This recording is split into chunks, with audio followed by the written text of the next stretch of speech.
on behalf of the Indian Chamber of Commerce's Defence MSME Manufacturers Forum, the DMMF.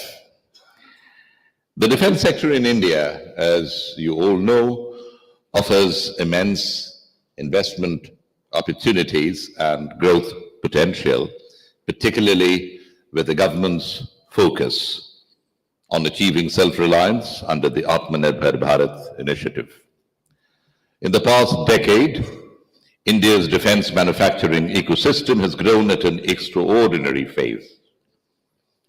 In the financial year 2023-24, defence production in India reached 1.27 lakh crore rupees from 0.46 lakh crores rupees in the financial year 2014-15, growing at 12% annually. This is an extraordinary achievement, ladies and gentlemen. The country, which was once dependent on foreign suppliers, is now emerging as a potential major player in the field of defense manufacturing.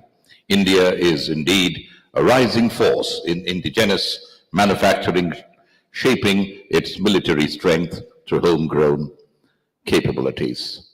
The micro, small, and medium enterprises are at the heart of this transition, forming an integral part of the defense supply chain.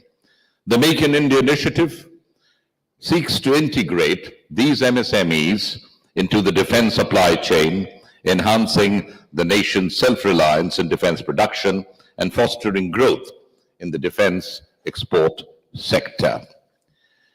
This seminar is to facilitate the integration of these MSMEs from the non-defense sector into India's expanding defense supply chain. By leveraging the Make in India initiative, the forum will aim to promote self-reliance in defense manufacturing, contribute to defense exports, and unlock the immense growth opportunities for the MSMEs. It will inspire policymakers, industry stakeholders, entrepreneurs, and the MSMEs themselves to collaborate and build a resilient, self-reliant defense manufacturing ecosystem under the Make in India initiative. So, ladies and gentlemen, with these few words, a warm welcome to all of you once again. And for the inaugural session, I will welcome on stage Dr. Rajiv Singh, the Director General, Indian Chamber of Commerce. On stage, please.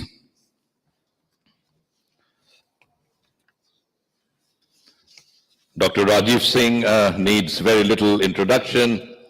Dr. Singh's career path reflects a multifaceted approach to business, equipped with a PhD in management and prior experience as a professor of marketing. He's transitioned from an edible oil industry to the dynamic textiles industry. He has been leading the Indian Chamber of Commerce for nearly 20 years now.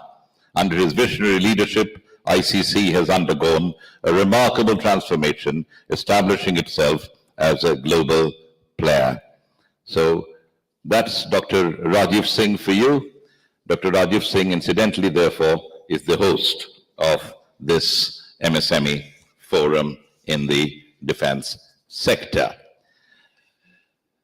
So I will now take the privilege of welcoming up on stage the chief guest for the day's proceedings, none other than the former Chief of Air Staff of India and the former Chairman of the Chiefs of Staff Committee, who retired as India's senior-most military officer, Air Chief Marshal Arup Raha, Param Vishay Seva Medal, Ati Vishay Seva Medal, Vayu Sena Medal, retired.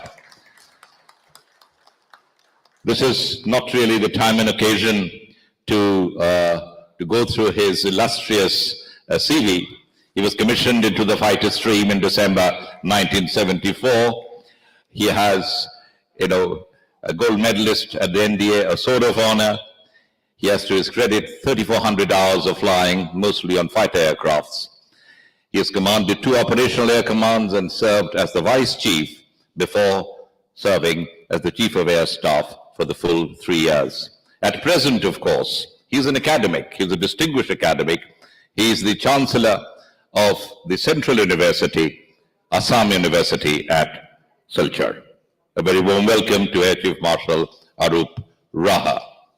I take great pleasure in welcoming up on stage Commodore P.R. Hari, retired from the Indian Navy, Chairman, National Expert Committee on Defence, Aerospace and Space.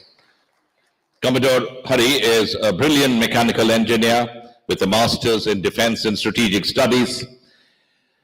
He has served 28 years in the Indian Navy. Out of his 37 years of experience, he has held key operational, strategic and technical roles, notably contributing to the indigenous aircraft carrier project. So there you are once again, Make in India. So he joined GRSC in 2016. He rose to become the Chairman and Managing Director in 2022, driving an exponential growth from 1754 crores in the financial year 2022 to 5,076 crores in the financial year 2025. So that's Commodore P.R. Hari for you. We are joined here by Commodore A. Madhav Rao, Chairman and Managing Director, Bharat Dynamics Limited. Commodore Madhav Rao, retired from the Indian Navy, a decorated naval veteran with over 30 years in the Indian Navy, holds multiple advanced degrees in engineering, defense, and management. He joined BDL in 2020, ascended to being the CMD, and has led transformative initiatives in missile and underwater weapons manufacturing. A veteran of the Kargil and Operation Parakram, he was pivotal in India's nuclear submarine programs. His vision includes diversification into space, propellants, and aero engines. That's Commodore A. Madhav Rao. We are very happy that we are joined here by Mr. Arun T. Ramchandani, the business head from L&T Defence. Can we have Sri Ramchandani out here, please?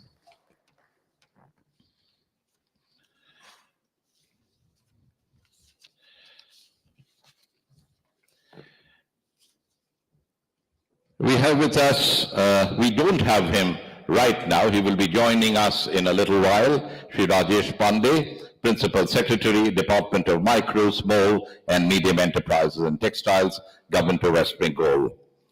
We are joined here by Mr. Srinivas Dempo, Chairman and Managing Director of the Dempo Group, Co-Chair, National Expert Committee on Defence, Aerospace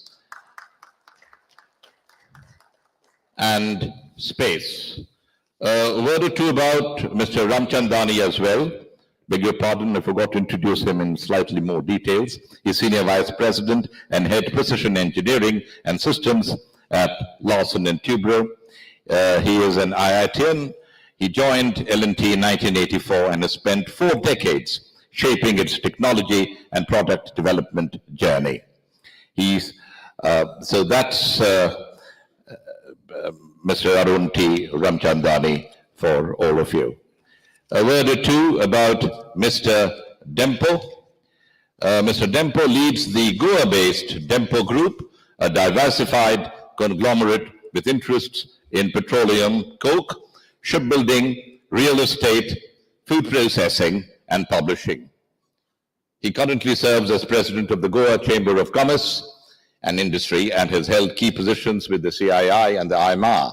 He is also chairman of the Tata-affiliated Automobile Corporation of Goa Limited and an independent director at Kirloskar Brothers. He's also an honorary vice consul of Italy in Goa. He balances diplomacy with business.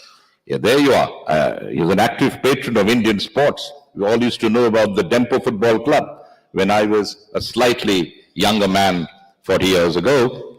He has led the Goa Football Association, supported AIFF, and co-promotes the Goa Challengers team in ultimate table tennis. That's a wide range. So that, ladies and gentlemen, is okay. Rajesh is not here as well. And so that's the erudite panel at the inaugural ceremony. And to start it all, I'll invite Dr. Rajiv Singh, the Director General ICC, to welcome all of us, please.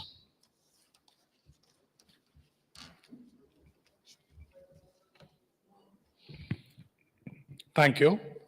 I think we have all heard very elaborate brief on the luminaries who are here with us on the stage. And personally, I feel not only happy, but honored to be sharing dais with some of the achievers in the space who have created success and benchmarks in every role which they have played, starting from their, let's say, first year in their career, their first assignment, till now. They are known for creating excellence and creating success. So it's really heartening to have all of you here. And I think our members and the companies who are here, it's absolutely, I would say, an honor, and it's a very prestigious thing to be having all these stalwarts from the defense space with us, willing to share insights and thoughts. So I will formally welcome our chief guest, Air Chief Marshal Roop Raha, who has always been very kind to us at ICC, and we are really happy to have him again with us.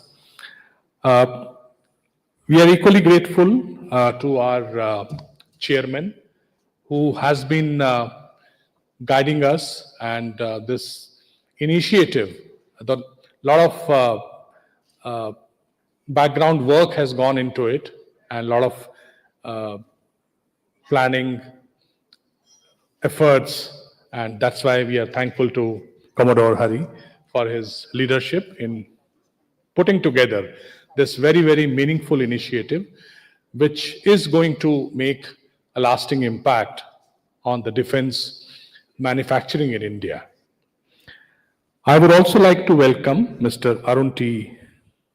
Ramachandani, the business head of L&T, who in his own way is very well known. He is an industry stalwart, and he has been leading from the front various platforms, forums in the defense space. It's really a pleasure to have you with us.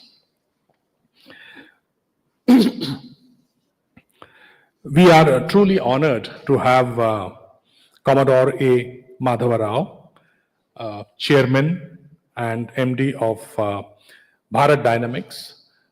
Again, as I said, these are the people who have been creating different kind of benchmarks in each and every role which they have played.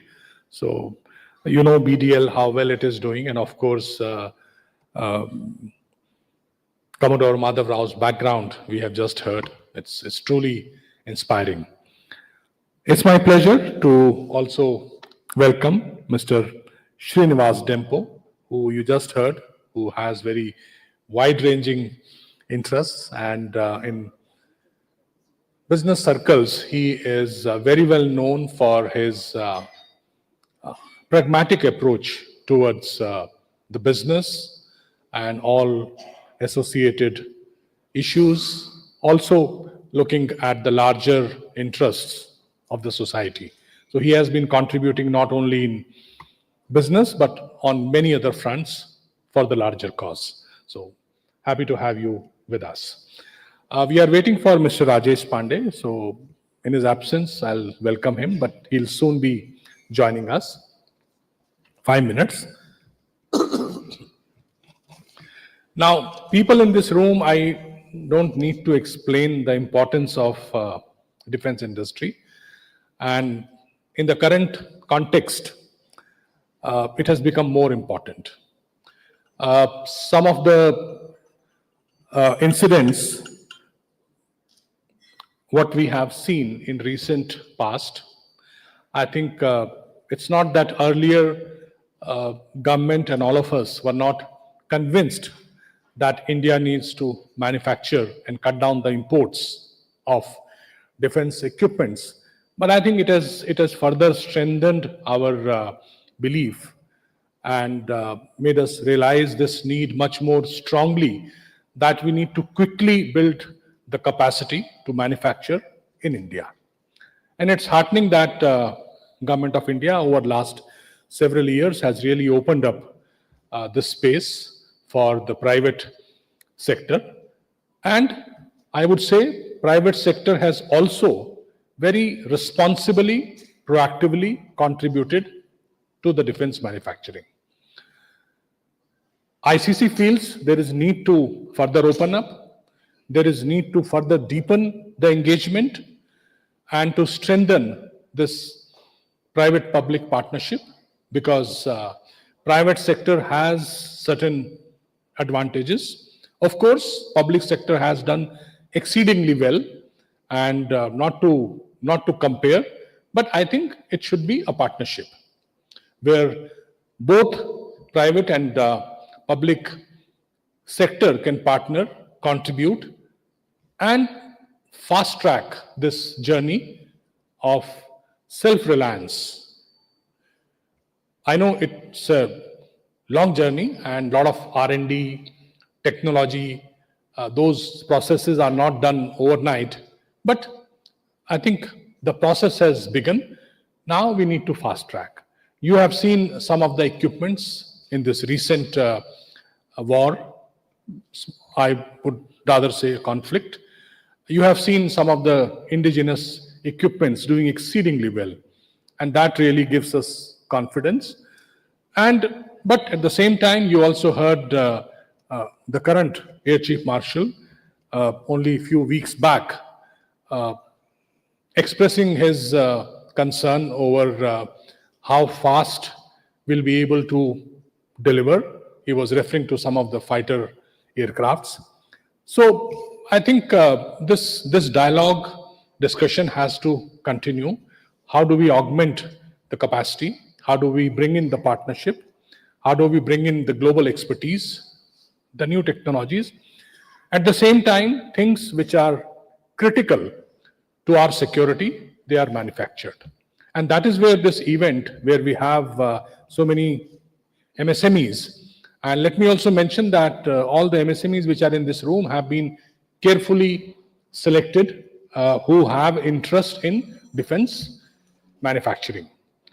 So there has been some effort at our end to identify and invite the companies who are serious about working, collaborating with some of the large companies to manufacture and add to this larger vision of self-reliance, of course, over a period of time, of course, with the partnerships, but to contribute to the process.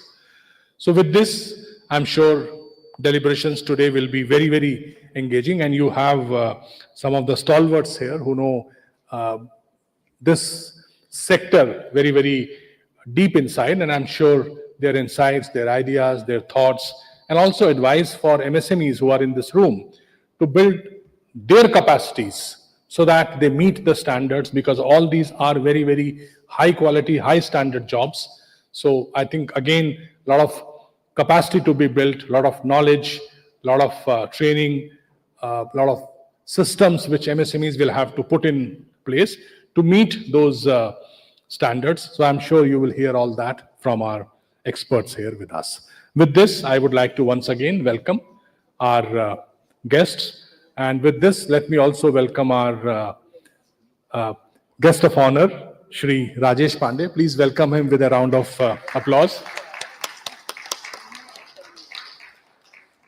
Sir, welcome to you. Please. So, with this, we have our quorum complete and everybody is here with us. So let me also formally welcome Shri Rajesh Pandey.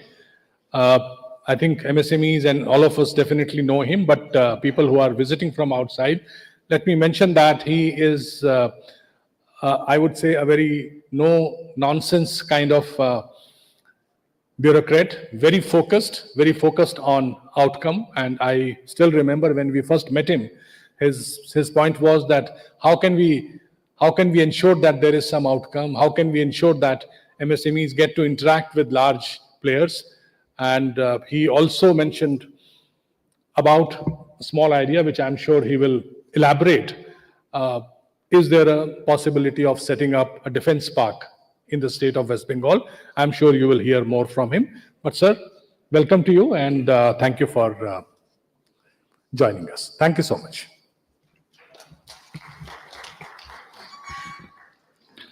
Dr. Rajiv Singh, thank you very much. In fact, good friend Raina has been giving me, minute-to-minute feedback on Rajesh Pandey's arrival. And now that he has arrived, it's a pleasure to welcome him on stage. He has already been welcomed by Dr. Singh. See, I have always said that people like Rajesh Pandey, in fact, what has been a loss to the world of industry, to the world of technology, has been an immense gain in the world of bureaucracy. In fact, this very erudite, sparkling panel had so many brilliant engineers and technocrats. Mr. Rajesh Pandey is a BTech from the Indian Institute of Technology, Kharagpur, in 1993. We are talking of Make in India. He joined Maruti Udyog Limited, one of India's flagship Make in India companies, in product development in the engineering division. And then, of course, he joined the Indian Administrative Services 30 years ago. This is his 30th year in 1995. He has risen to the ranks. He served in various very, very important positions. In between, he earned his master's in public policy and management from Carnegie Mellon University and is also a Fulbright Fellow. He also interned with the World Bank at its headquarters in Washington, D.C., and working for reforms in the justice sector in Europe and Central Asia region.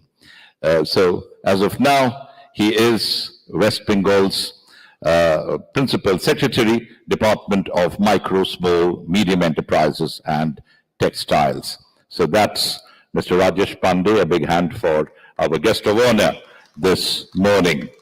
Raina tells me that we were waiting for Mr. Pandey. We will greet the dignitaries here traditionally, as we do in Bengal, with an uttariyo, with a small little scarf.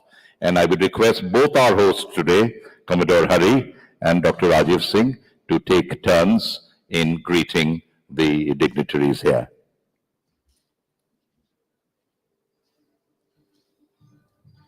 I would request Commodore Hari to greet the chief guest, Air Chief Marshal Arup Raha.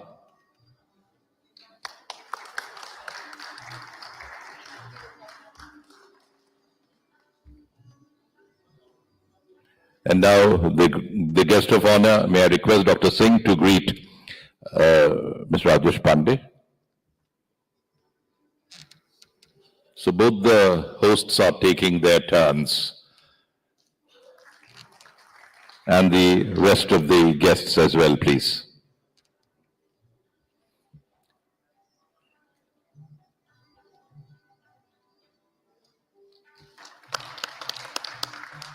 That's Commodore Madhav Rao,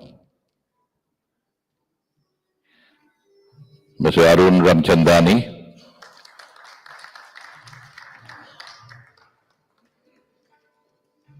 and finally, Mr. Srinivas Dempo.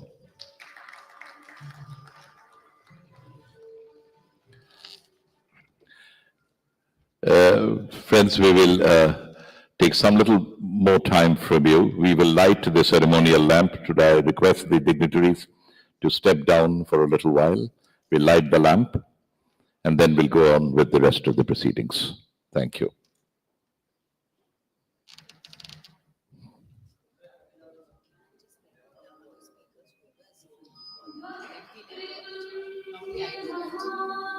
Whoever's there today, otherwise they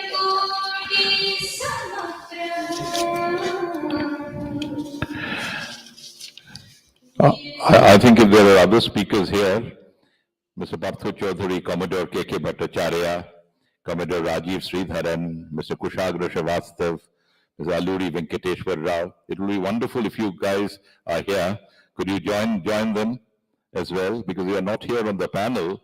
All of you, would you join them? Group Captain Rohit Kaura, Mr. Saptarshi Haldar, Commodore Kamboj, Mr. T. Srinivasa Rao, Vinita Bajoria is not here probably, Sundaram Ramaswamy. If you could join them, please.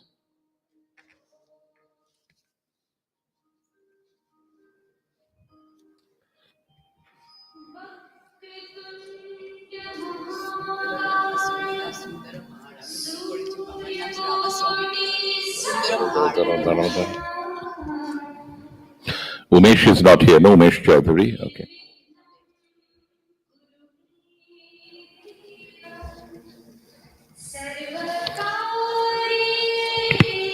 I think we could do more with little bit more applause from the audience, please.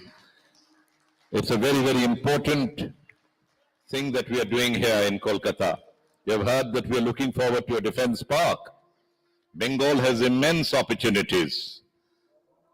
This is a request to all of you who are here, who are not in Bengal. Please come and invest in this beautiful state. Where would you get such a technocrat in charge of MSME? A technocrat, a brilliant engineer.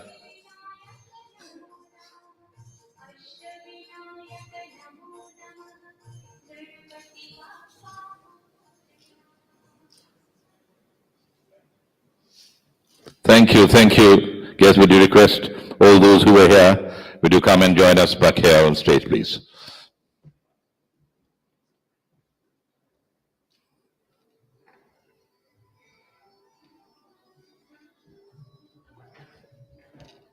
So it's now you.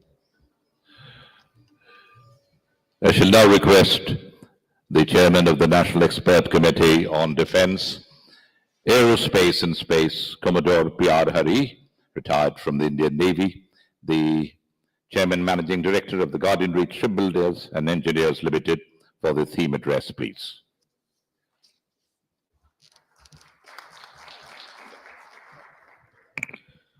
Thank you, Biplab.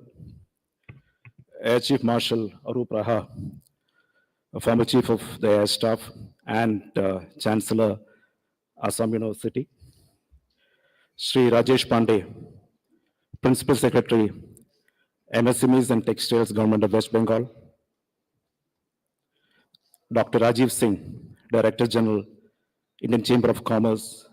Commodore A. Madhav Rao, Chairman and Managing Director, Bharat Dynamics Limited. Sri Arun Ramchandani, Business Head, L&T Defence. Sri Srinivas Dempo, Chairman and Managing Director, Dempo Group, and Co-Chair, National Expert Committee of the ICC on Defence and Aerospace.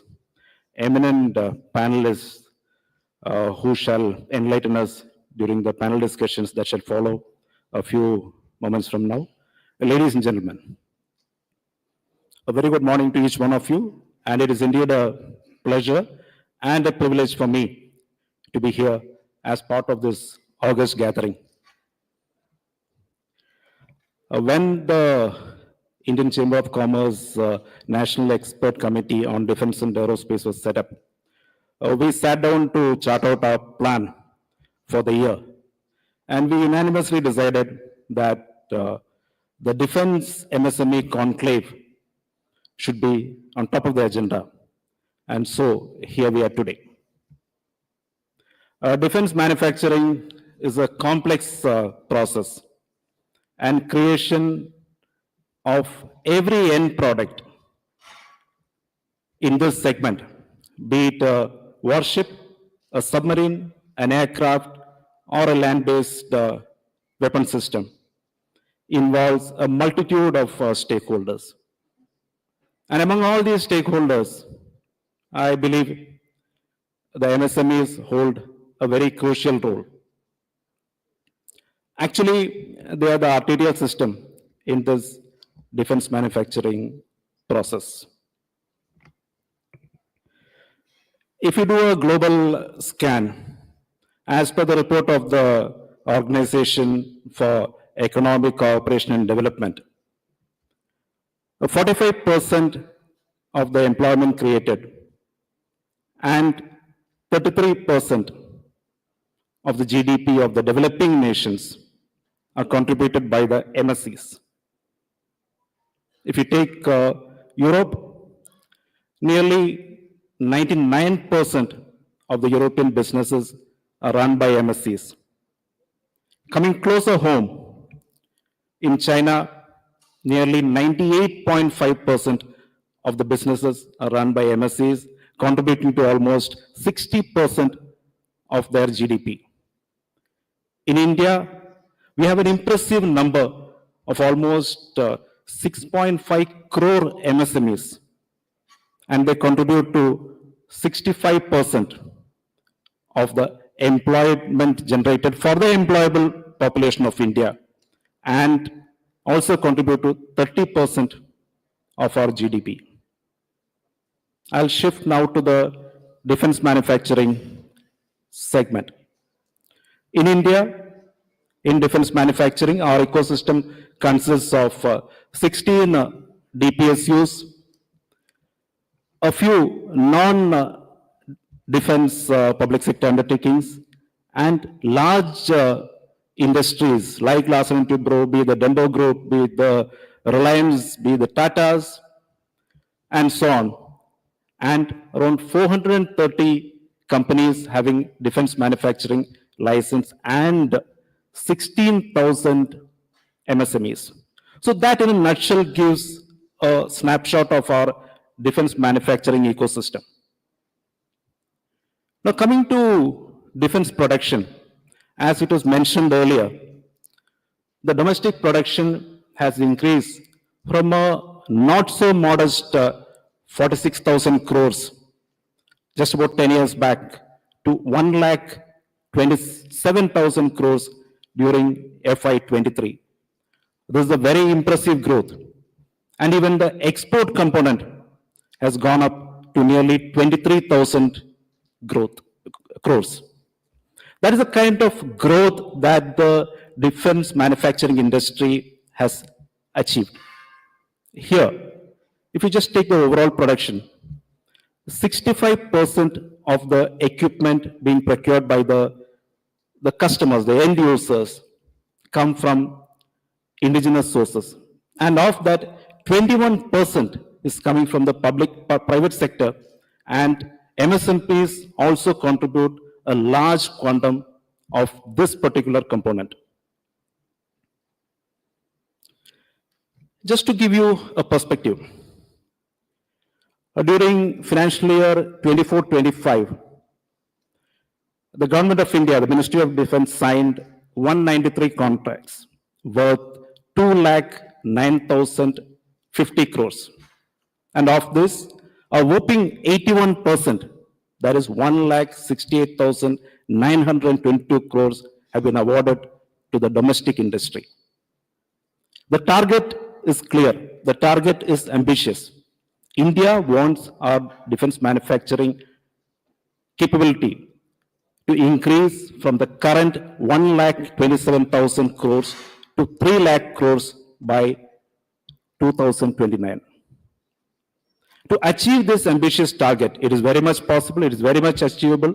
To achieve this ambitious target, the MSMEs have got a very vital role. All the companies, the government, are focusing on ease of doing business. The situation with respect to ease of doing business will only improve. All you need to do is to ensure quality. As one of the earlier speakers mentioned, quality is the most important thing in defense manufacturing. You, the MSMEs, Please focus on quality. We, the industry, will facilitate. Again, the MSME orders directly placed by the government has moved up from 4,303. This is not a small amount. Just about 10 years back to 13,000 plus crores during FY25. That is the kind of growth that even the MSMEs have achieved. And there are several innovative initiatives by various organizations, be it the Technology Development Fund, the TDF, or the IDEX, Aditi, the games. All these initiatives are giving opportunities, attractive opportunities to the MSME and startup ecosystem to enhance their contribution towards defense manufacturing with focus on innovation. Having said all these things, I believe defense manufacturing provides an ocean of opportunities to the industry in general and the MSMEs in particular. Today, we have eminent panelists from a very, very broad spectrum. The policymakers, Sri Rajesh Pandey, the industries, the defense manufacturing industry, the MSMEs, the Defense Innovation Organization, the Indigenization Organization, the Quality Assurance Organization, all their representatives are present here. I'm very confident that the discussions that shall progress during the next few sessions will enrich all of us. The fruitful discussions will culminate in result-oriented targets that all of us can achieve. It gives me extreme pleasure that we are organizing this event during the centenary year of the Indian Chamber of Commerce, and we thank the Indian Chamber of Commerce for providing this expert committee the opportunity to conduct this event. Best wishes to all the participants for fruitful, successful discussions. Thank you. Jai Hind.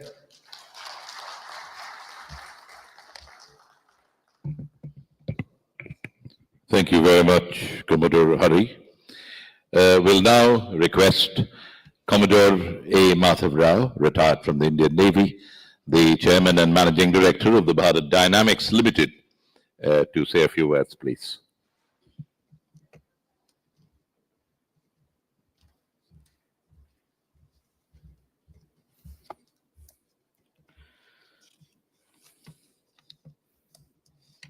Thank you, Biplab.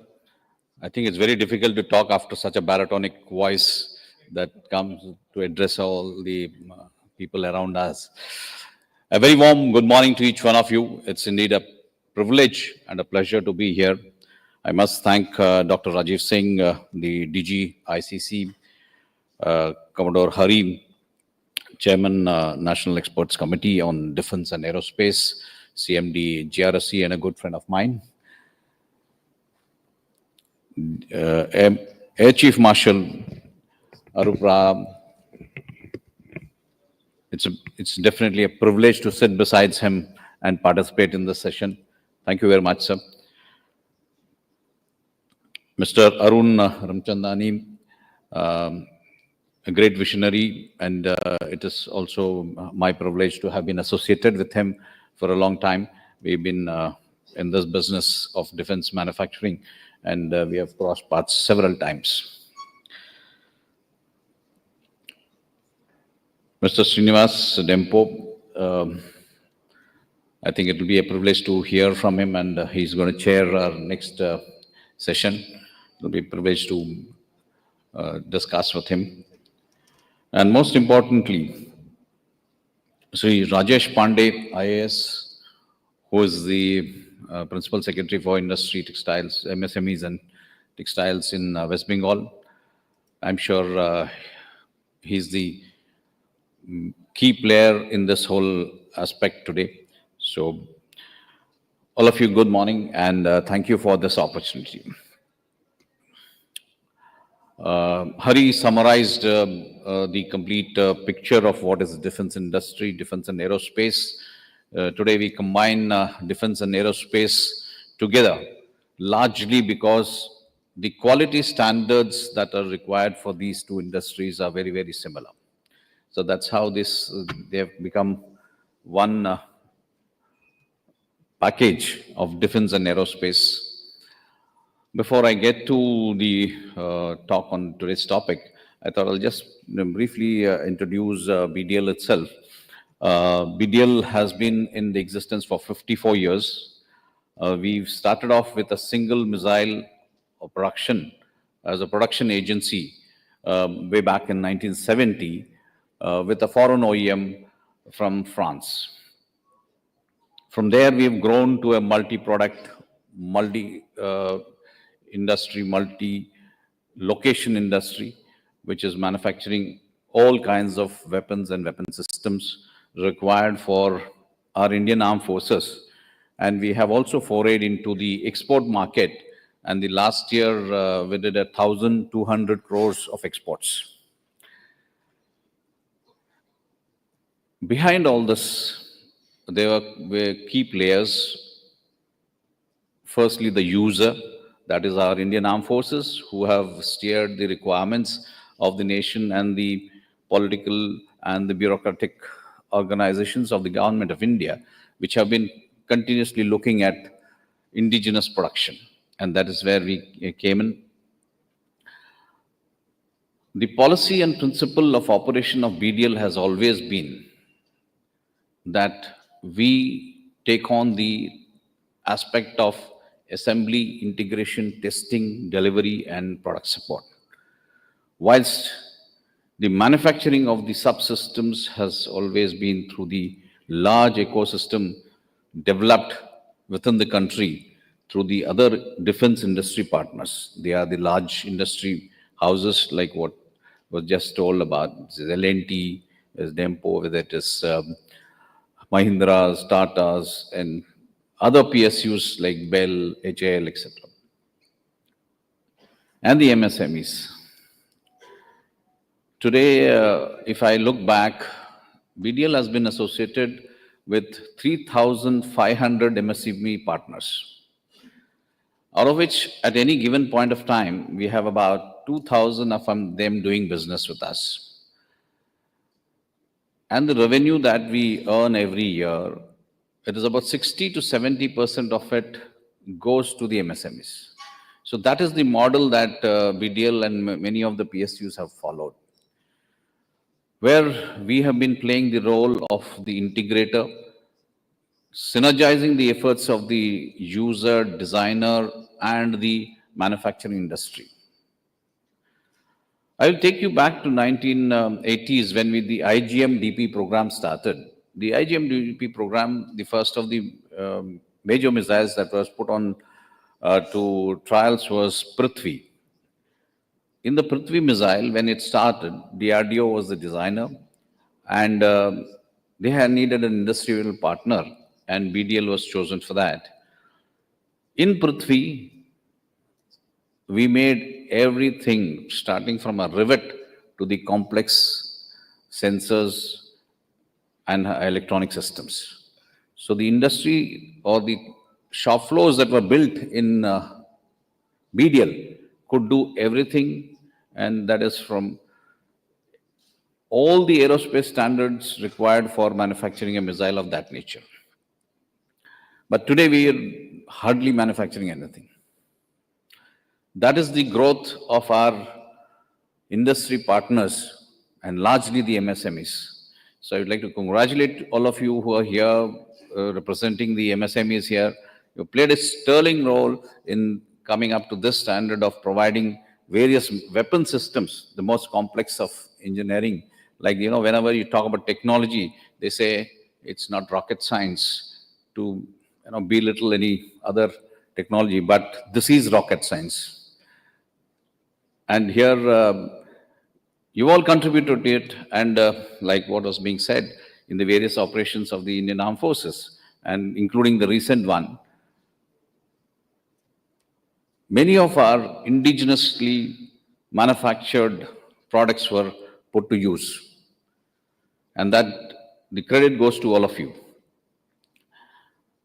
Now, just to share a few thoughts about what we've done and what is required to be done.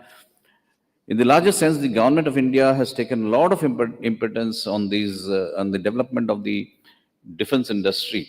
And and especially in the recent past, it has been extensively supporting the industry to become, to make our country Atmanirbhar and take us to the Vikasit Bharat by 2047. I don't have to elaborate much on the various schemes. I think in the various sessions, this will be coming up again and again. But notwithstanding, it's that every scheme has been well thought of. It has been well researched, and it enables the industry in general to contribute to this two targets of Atmanirbharta and Vikasit Bharat. And we in the government sector are fully committed to it, and we will support these aspects. You know, we had been doing indigenization in a big way. I would say in the 1980s, when we started with the Russian OEMs for manufacturing of anti-tank guided missiles, we started with 20% indigenous content. You know, and today we are 99.9% indigenous content. That is again thanks to the MSMEs who worked along with us as partners in developing and indigenizing the various components of these complex missiles. So by 1990 and 2000, we had achieved close to 70-80%. But today we are 99.9. I say that because there are one or two elements which we still buy more for economic reasons rather than technological reasons. So from the aspect of missiles and weapon systems, these are called single shot devices. That means you cannot, like, you know, Honda can call back cars to change their battery or something like that. But we cannot call back a missile and say, now we'll change something and give it back to you. So therefore, you know, these are all called single shot devices. Once it's out of the, like they say, जब तीर कमान से निकलता है तो वापस नहीं बुला सकते उसको. तो वैसी वाली बात है कि here these systems need utmost quality conscious manufacturing. So I would like to emphasize on that, where companies like us who have been in the industry and with the support of the DGQA, DGAQA, DGNI, various organizations in the quality have been putting a lot of effort to bring up the quality, and that I'm sure we will support you in all respects. Then what do we look for from an MSME? If you look at the strengths that the PSUs have or the larger companies have, and what they don't have is the agility, innovation, flexibility that an MSME offers. So it is, if you use your USPs of these factors with the support of our organizational structure and strengths, I'm sure the synergetic effect through the various agencies like ICC, FICCI, SIDM, etc., we can definitely achieve the vision of our Honorable Prime Minister of Vikasit Bharat by 2047. So in short, I would say that we have identified a lot of areas with the users, with various agencies, and there's a lot of work that is there, and we can work together to take this industry way ahead. There are new technologies like composites, AI, ML, various things coming up, and that is where, you know, MSMEs have been very proactive, and we have been supporting a lot of them. The next part is about R&D and design. Larger industries do a lot of work in design engineering for development of the product, for production of it, but a lot of innovative ideas come from various startups and MSMEs. And today we have a good structure to support each other. And I can tell you that Bharat Dynamics Limited has supported various startups and MSMEs and partnered with them to take on design and engineering or R&D activities with them. So there is no limit to what we can work and what,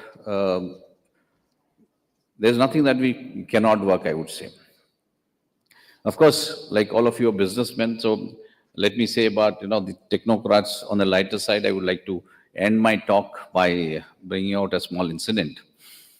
When I joined Bharat Dynamics Limited as an ex-Navy guy with 33 years in the Navy, very soon there was Durga Puja. And I don't have to, talk much about Durga Puja to this audience. So when we were having Durga Puja in our industry, and each of the shop floor was having the Ayat Puja, I got a file asking for money to do this puja from my finance department. Then I inquired, what about the others? They said, no, all others are doing voluntary, they contribute and do this puja. And I said, what's so special about finance? And I didn't approve the file.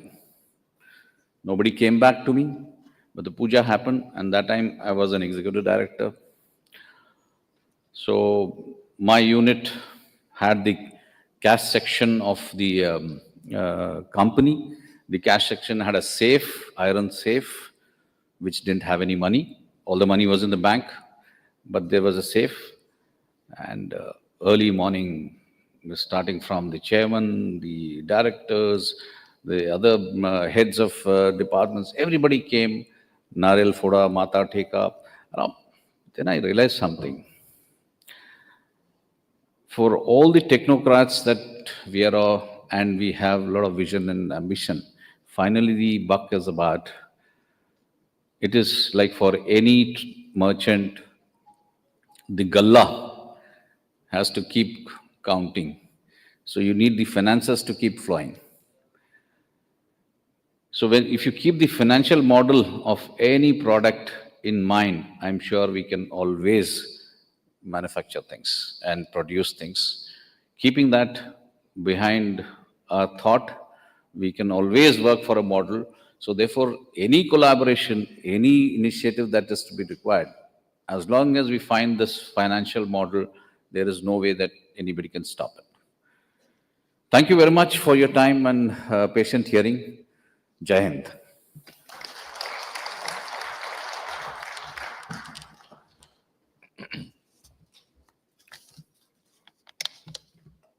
Thanks very much, Commodore Madhav Rao. We'll now have the pleasure of hearing from another very special guest this morning, Mr. Arun T. Ramchandani, Business Head, L&T Defence.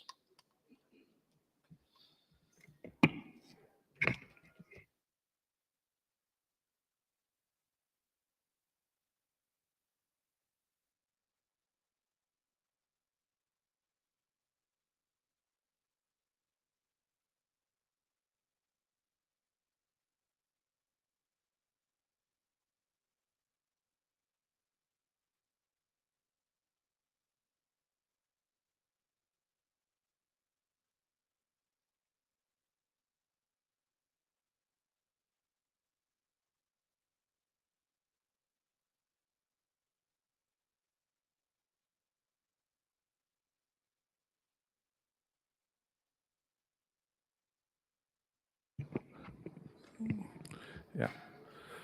Distinguished members on the dais, distinguished panelists who will participate in this seminar, friends from the industry and more so from the MSME fraternity, ladies and gentlemen. Let me change the format a little bit and rely on a PowerPoint presentation to drive my message home.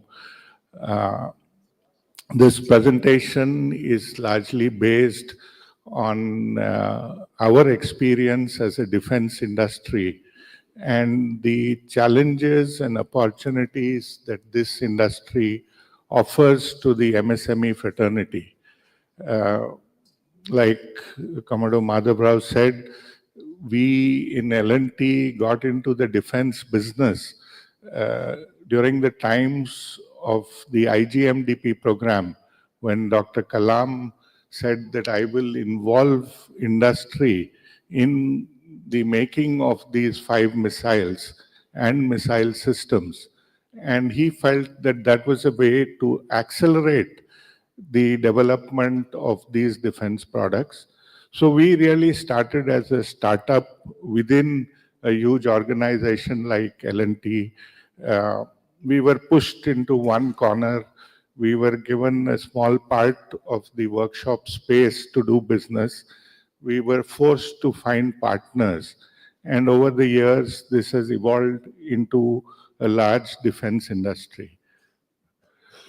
So, as Commodore Hari said, there has been significant growth in defense production in the country. And if you look at the numbers for FY17, where the domestic defense production was 74,000 crores, in FY25, this number doubled to close to 1,46,000 crores. And this doubling of the scale of production in these 8 years indicates the kind of growth that this industry is seeing. You also see on these bars the role of the defense public sector undertakings, the erstwhile ordnance factories, which subsequently became DPSUs, various joint venture companies in India, and the private sector.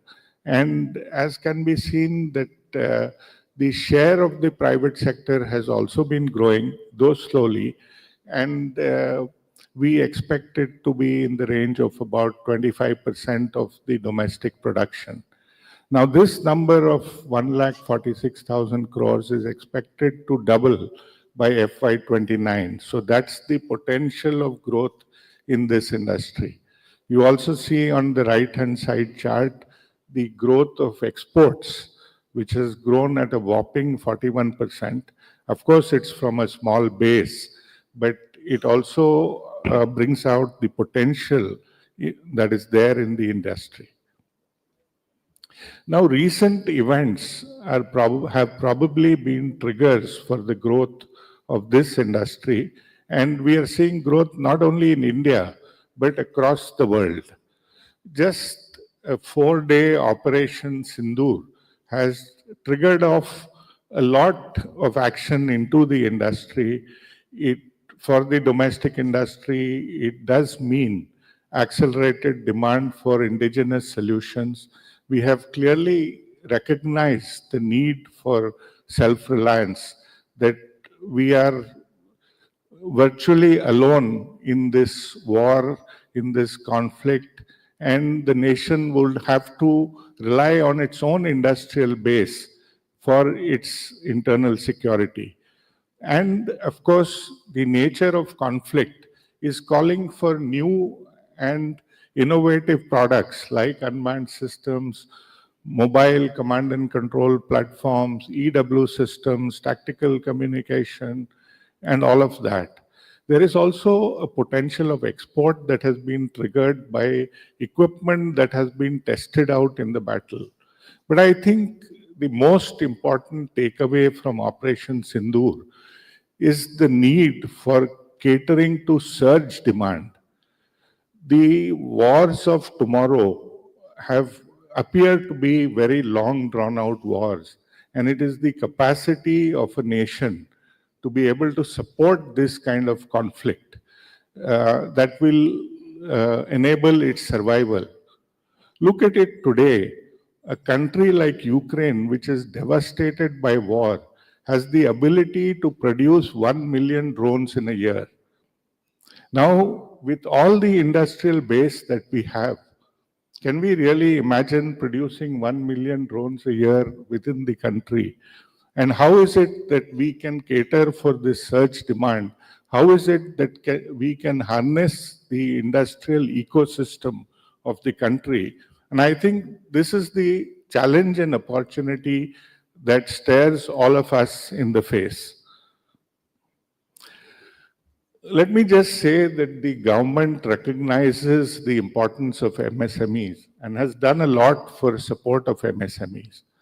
The Defence Acquisition Procedure 2020 has some enabling provisions like restricting participation in programs of 100 crores per year in the Make-II category purely for MSMEs. So these are the kind of enablements that exist.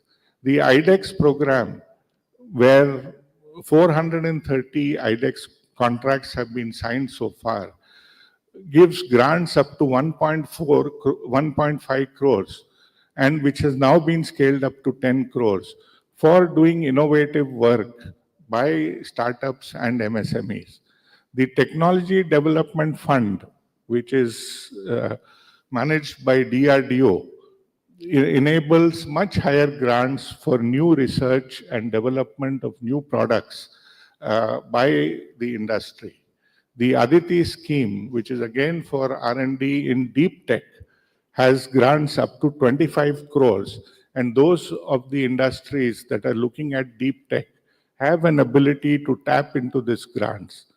The DPSUs have this region portal, which is focused on indigenization of all the components and subsystems that they use. And this is an online facility which is available to the entire MSME fraternity. The government realizes the importance, as Commodore Madhavrao said, of financial and credit support. One of the biggest challenges for MSME is the working capital requirements for working in an industry like defense.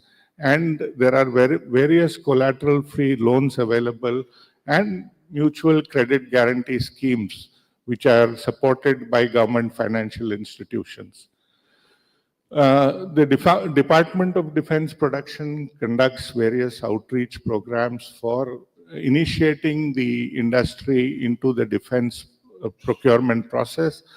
And there have been the setting up of various defense industrial corridors, which will enable the industry to grow in an ecosystem that has testing facilities, that has a range of industries around it. Let me just take the example of our business and our engagement with MSMEs. Today at L&T Defense, we have a supplier base of over 5,000 business partners, as we call them, with about 94% of them being domestic partners.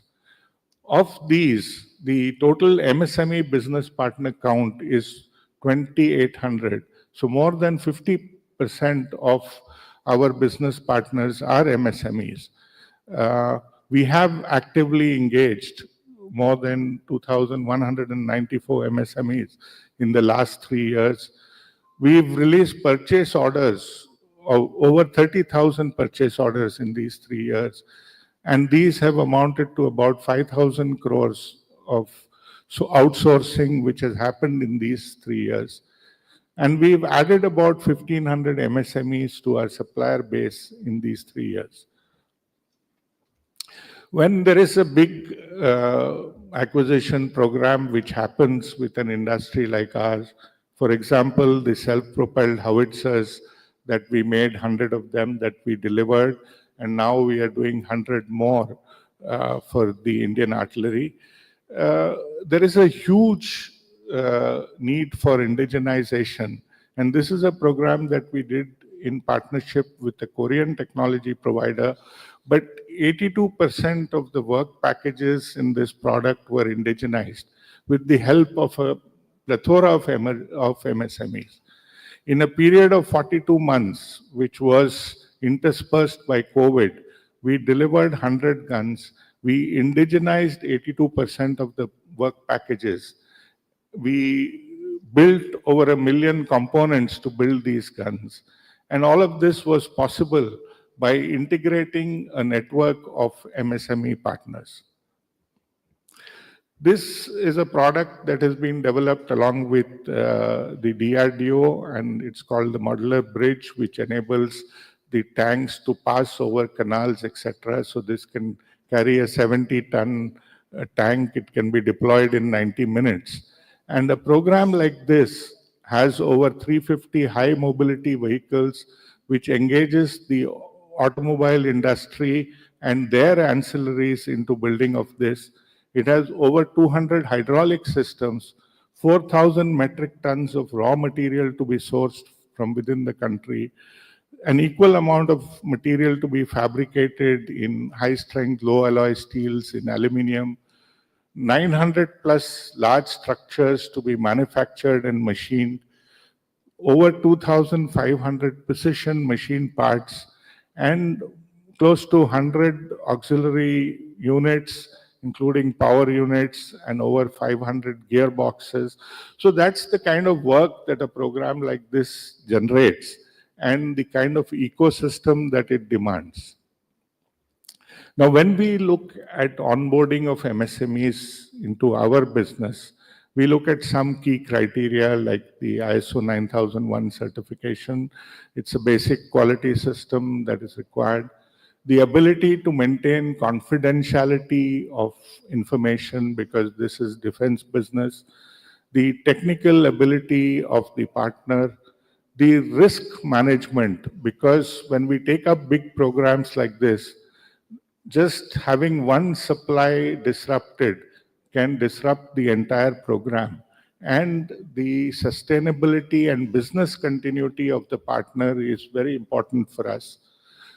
The legal compliances and compliance standards that are called for, the regulatory compliances, the resource availability and information security, all of these are key elements that we look at when we look for a defense partner in the MSMEs.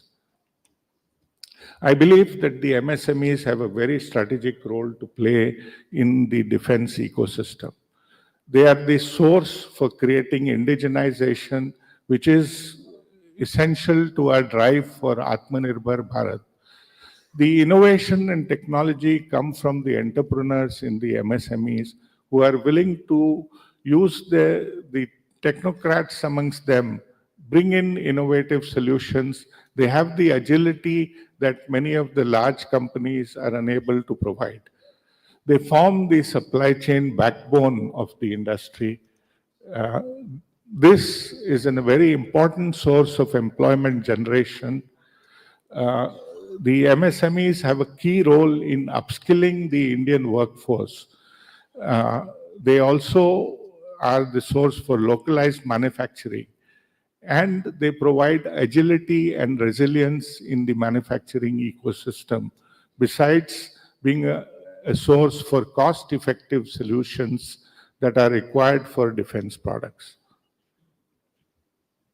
Of course, the MSMEs face a number of challenges, and key among them is the requirement of finances, the technology constraints, the demand uncertainty which exists in an industry like the defense industry, global competition because you're trying to make products where the OEM would like to use reliable, proven foreign products into their systems, the various regulatory hurdles, including various licensing requirements that the defense industry calls for, different supply chain issues which the MSMEs face in putting together products for the defense industry, the workforce shortages, and the challenges of collaborating with big industries.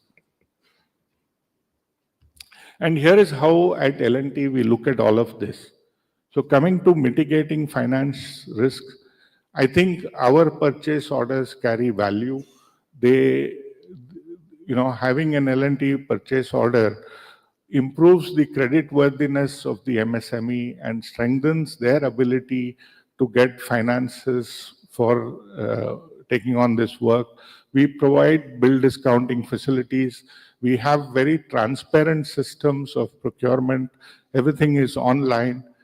These kind of jobs require a lot of scope creep and work changes, design changes, and we have a very transparent system of managing design changes. And I think the most important is time-bound payments, which is another thing that we focus on. The MSMEs also have challenges in managing their supply chain. And what we do is that we create an ecosystem of approved sources so that if you have to source raw material or if you have to source fasteners or something, we have a set of approved sources for this. We create rate contracts for many of these supply chain items. We also offer to MSMEs a visibility of long-term orders. Whatever we see in our pipeline, we are happy to offer that. We support for local sourcing and logistics, which is an important thing when we are managing such a complex web of industries. Of course, mitigating technology constraints is important, and we focus on knowledge sharing initiatives on quality monitoring and technical assistance. We have our quality people located in many of the MSMEs on a hub and spoke model to support the MSMEs. We are very much driven by digital tool adoption, and we like to connect up to the MSME ecosystem. We are focusing on even licensing some of our defense technologies and providing access to our R&D ecosystem. And of course, more and more relying on AI tools for managing all of this.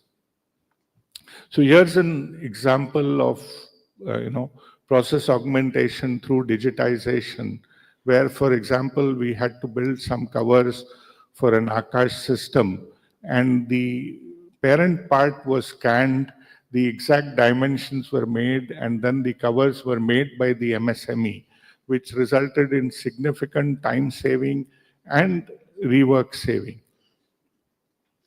We also believe that it's important to enhance the workforce by conducting capability building programs, which is important for the MSME to be aligned with the quality systems that we are following, whether it is in terms of GD&T or welding awareness. We focus a lot on ESG aspects and conduct safety trainings in all our MSME partner locations. So there is a focus to improve existing processes, to review the supplier process sheets, to review the inspection methodology, etc., which provides technical support to the MSMEs.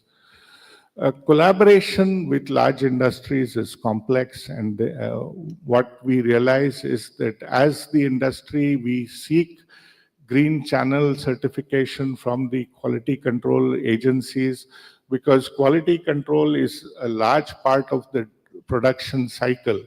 And we like to permit this kind of green channel certification to our partners.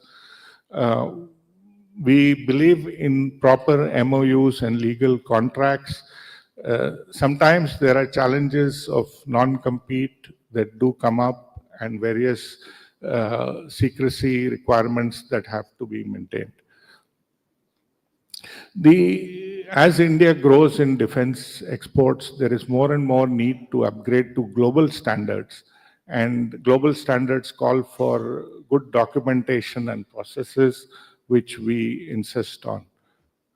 We are constantly carrying out real-time monitoring of the supplier key performance indicators, like the non-conformity reports, the on-time delivery, and the first-time right index of the suppliers, which gives us an overall supplier rating and enables us to work more closely with the suppliers.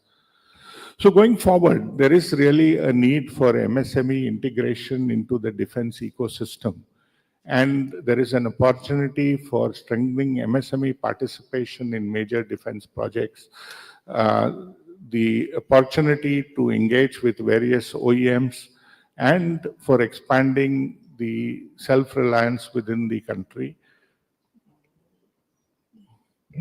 And just to sum up, what are our expectations from the MSME? As the Indian manufacturing ecosystem grows, there is a need to invest in advanced manufacturing infrastructure, the adoption of Industry 4.0 tools, which will enable us to have productivity in line with global standards, to create domain-specific expertise, focus on niche specializations, to look at scalability for lower turnaround time, and geo-economic agility and export readiness from the MSMEs, to create a data and digital infrastructure that can integrate with our digital systems, cost competitiveness and lifecycle support, and finally, a strategic alignment with the national missions. So with that, I thank you. I believe that together we can. No industry can stand alone, and Mother Teresa has articulated this beautifully. Thank you. Jai Hind.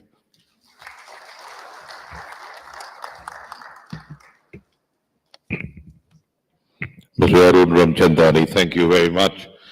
We shall now have a very pleasant task to do. We will release a report. The MSMEs, a force multiplier for India's defense ecosystem. Can we have the reports, please?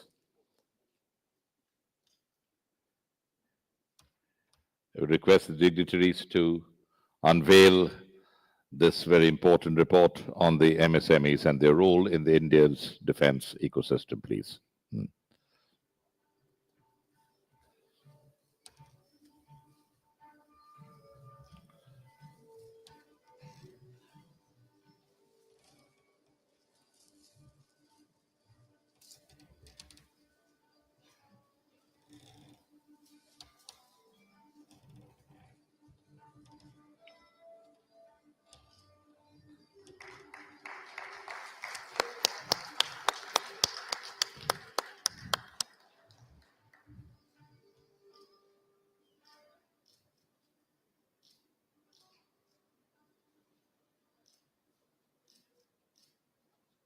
Thank you, dignitaries.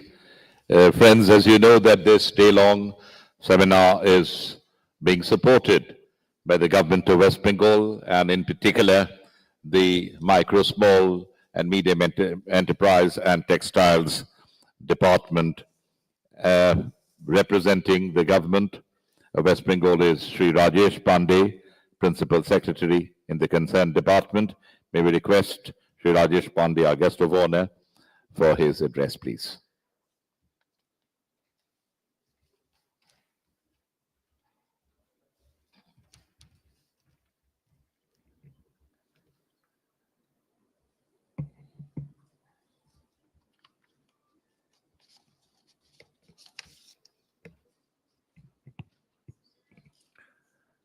A very good morning, ladies and gentlemen.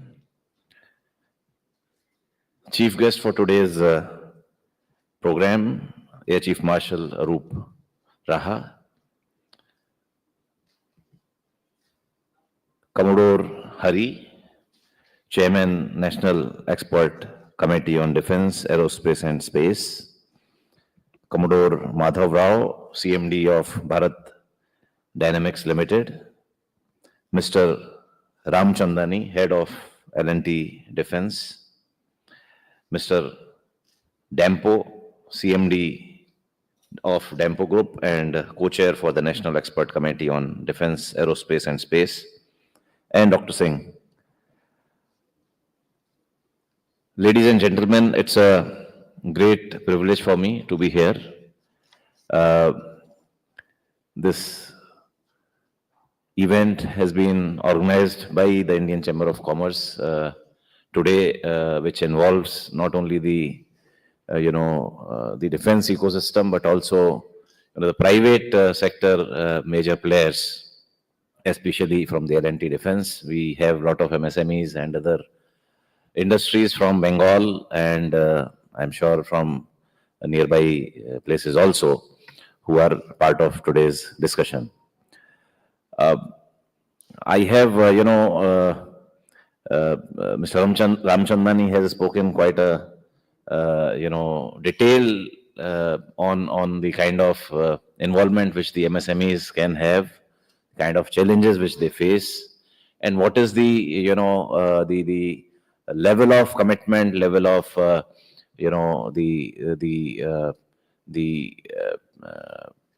what kind of way forward there is for the MSMEs in order to get them involved with the defense ecosystem. As far as the government of West Bengal is concerned, let me give a brief about how we have been involved in this entire, journey as far as the defense ecosystem is concerned. We all know that about 3 years back, the Ministry of Defense, Government of India, they took a policy decision that certain items shall be restricted from imports. I'm told that now that list is close to 600 items. And of these 600 items, almost all have to be produced domestically. And the emphasis would be, on local production, local would mean largely the micro, small, medium enterprises. As Commodore Hari was mentioning, across the whole world ecosystem, the backbone of manufacturing is actually the MSMEs. So huge proportion of workforce is employed by the MSMEs. A large proportion of the enterprises is MSMEs, and like it is across the world, across the country, in Bengal also, almost 99% of the enterprises fall within the MSME category. And most of you would probably know, from 1st of April this year, the definition of MSME has got changed. The Government of India, Ministry of MSME, they have, now any enterprise which has a turnover up to 500 crores and, investment of up to 125 crores is a MSME unit. So that's the position. So with this enhanced, scope of the investment and turnover, now almost 99% of the enterprises, they would fall, manufacturing enterprises, they would fall within this category.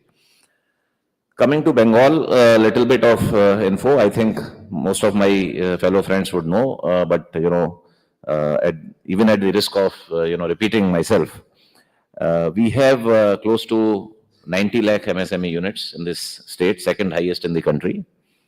Close to 1.35 crore people are employed in this. And this is as far as the latest, survey which was conducted by the National Statistics Organization last year, December. We have the highest manufacturing units as percentage in the whole country.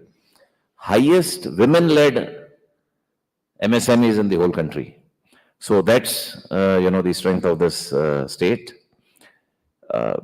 We have the credit growth. So the RBI, the Reserve Bank of India, they monitor the credit extended to the various sectors, and one of the priority sectors is the MSME sector. So this is from about 13,000 crores in 2011. Last year, by end of March 2025, I mean last fiscal, the credit extended to the MSME sector was 1.87 lakh crore. So more than 13 times increase in the credit has taken place, and this is the Reserve Bank of India figures. It's not, my figures. So that's the growth which MSMEs have taken place in the last 14-15 years in this state. And going by these numbers, and also by the fact that the state is home to one of the largest leather park, very close to Kolkata in Bantala. We have one of the largest hosiery park, very close to where we are in the district of Havda. We have a rubber park which is coming up. We have a lot of textile parks, close to 200 parks, industrial parks across the state. And many more are in the pipeline. And I think I would like to take, this opportunity to inform the audience here, and of course the panel here, that based on the tremendous, motivation and tremendous amount of support to the sector by the present government led by the Honorable Chief Minister here, we have been, taking up one scheme after another for the development of the micro and small as well as medium enterprises. Be it, in the textile sector, we have the textile incentive policy. We have a policy for development of private sector industrial parks, which is called SAIP. We have, huge amount of initiative in terms of providing the ease of doing business. We have a single window system, which is close to 140 online services which are just there. So you don't have to go anywhere, no visit to any offices. Sitting at home, sitting in office, you can apply to 140, compliances. And we have a committee headed by the Chief Secretary of the state government, where every 15 days, the projects which are stuck, large, investments which require monitoring, we have a meeting almost every fortnight. So that's the kind of stress, that's the kind of importance the state government has been giving. So coming back to our engagement on the sector, about 3 years back, as I was mentioning, when the Government of India Ministry of Defence came about with this, restricting imports on certain list of items, we partnered with the CII and an organization called SIDM, the Society for Indian Defence Manufacturers. And the East Tech India exhibition and expo was organized here in Calcutta. The then Army Commander, Eastern Corps was present. And then we had thereafter, every year we have been having this interaction. We have, last year also, we had a good interaction. We interacted with the DGQA from the various, organizations involved in procurement of the defense materials and the articles. And in the BGBS, the Bengal Global Business Summit, we had a special session which was dedicated to defense manufacturing. So that's the interaction we have had. We have been working with the Bengal Chamber also, and thanks to Dr. Singh. Now we are working with the Indian Chamber of Commerce. The idea is not organizing events like this. These are important. I'm sure we all understand that these are important. But then most important is how do we take it after this? I mean, we don't want to, go from an event this year and then again next year. There has to be, in between activities where, if I can say, we have Commodore Madhav Rao, we have Mr. Ramchandani, we have many others who are present here. We would like to, work with you. We would like to, sit with our sectoral associations, sit with the key players in those respective sectors, be it rubber, be it plastic, be it engineering, be it, manufacturing, machining, whatever. We would like to sit with core group of these people, first understand what are your requirements, develop the, vendor base. I know most of the large players, even I'm sure L&T Defense, they have the vendor base largely in the western part and in the northern part. We would request, please let us know how we can, come together with you.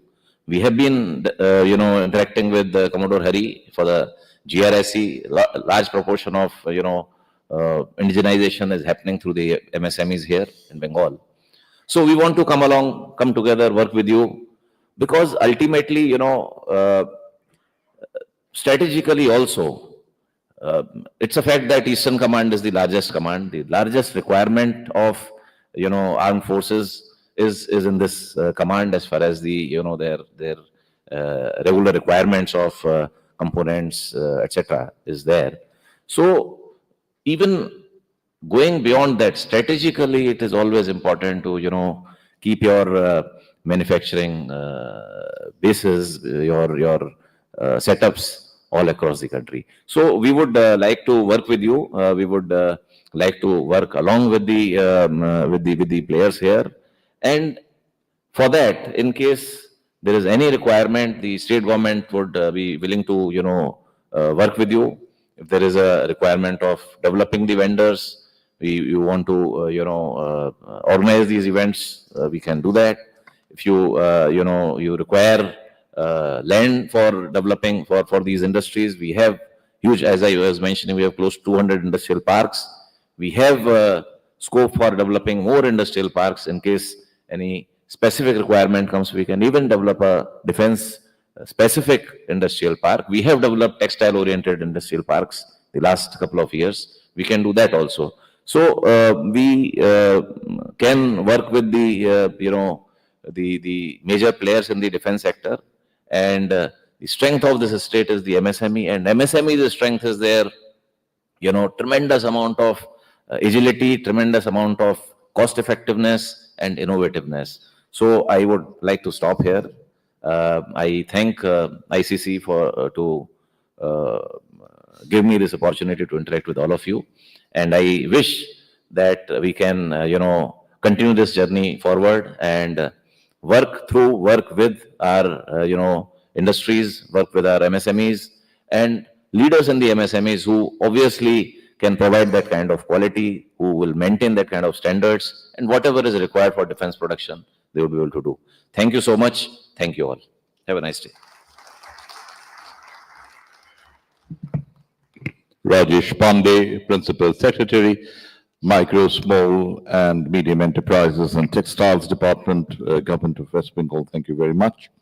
We shall now hear our chief guest, this for the inaugural session, Chief Marshal Arup Raha, Param Vishri Seva Medal, Ati Vishri Seva Medal, Vayu Sena Medal, former Chief of Air Staff, former Chairman, Chiefs of Staff Committee, and at present the Chancellor of the Central University, Assam University at Silchar, Chief Marshal Raha.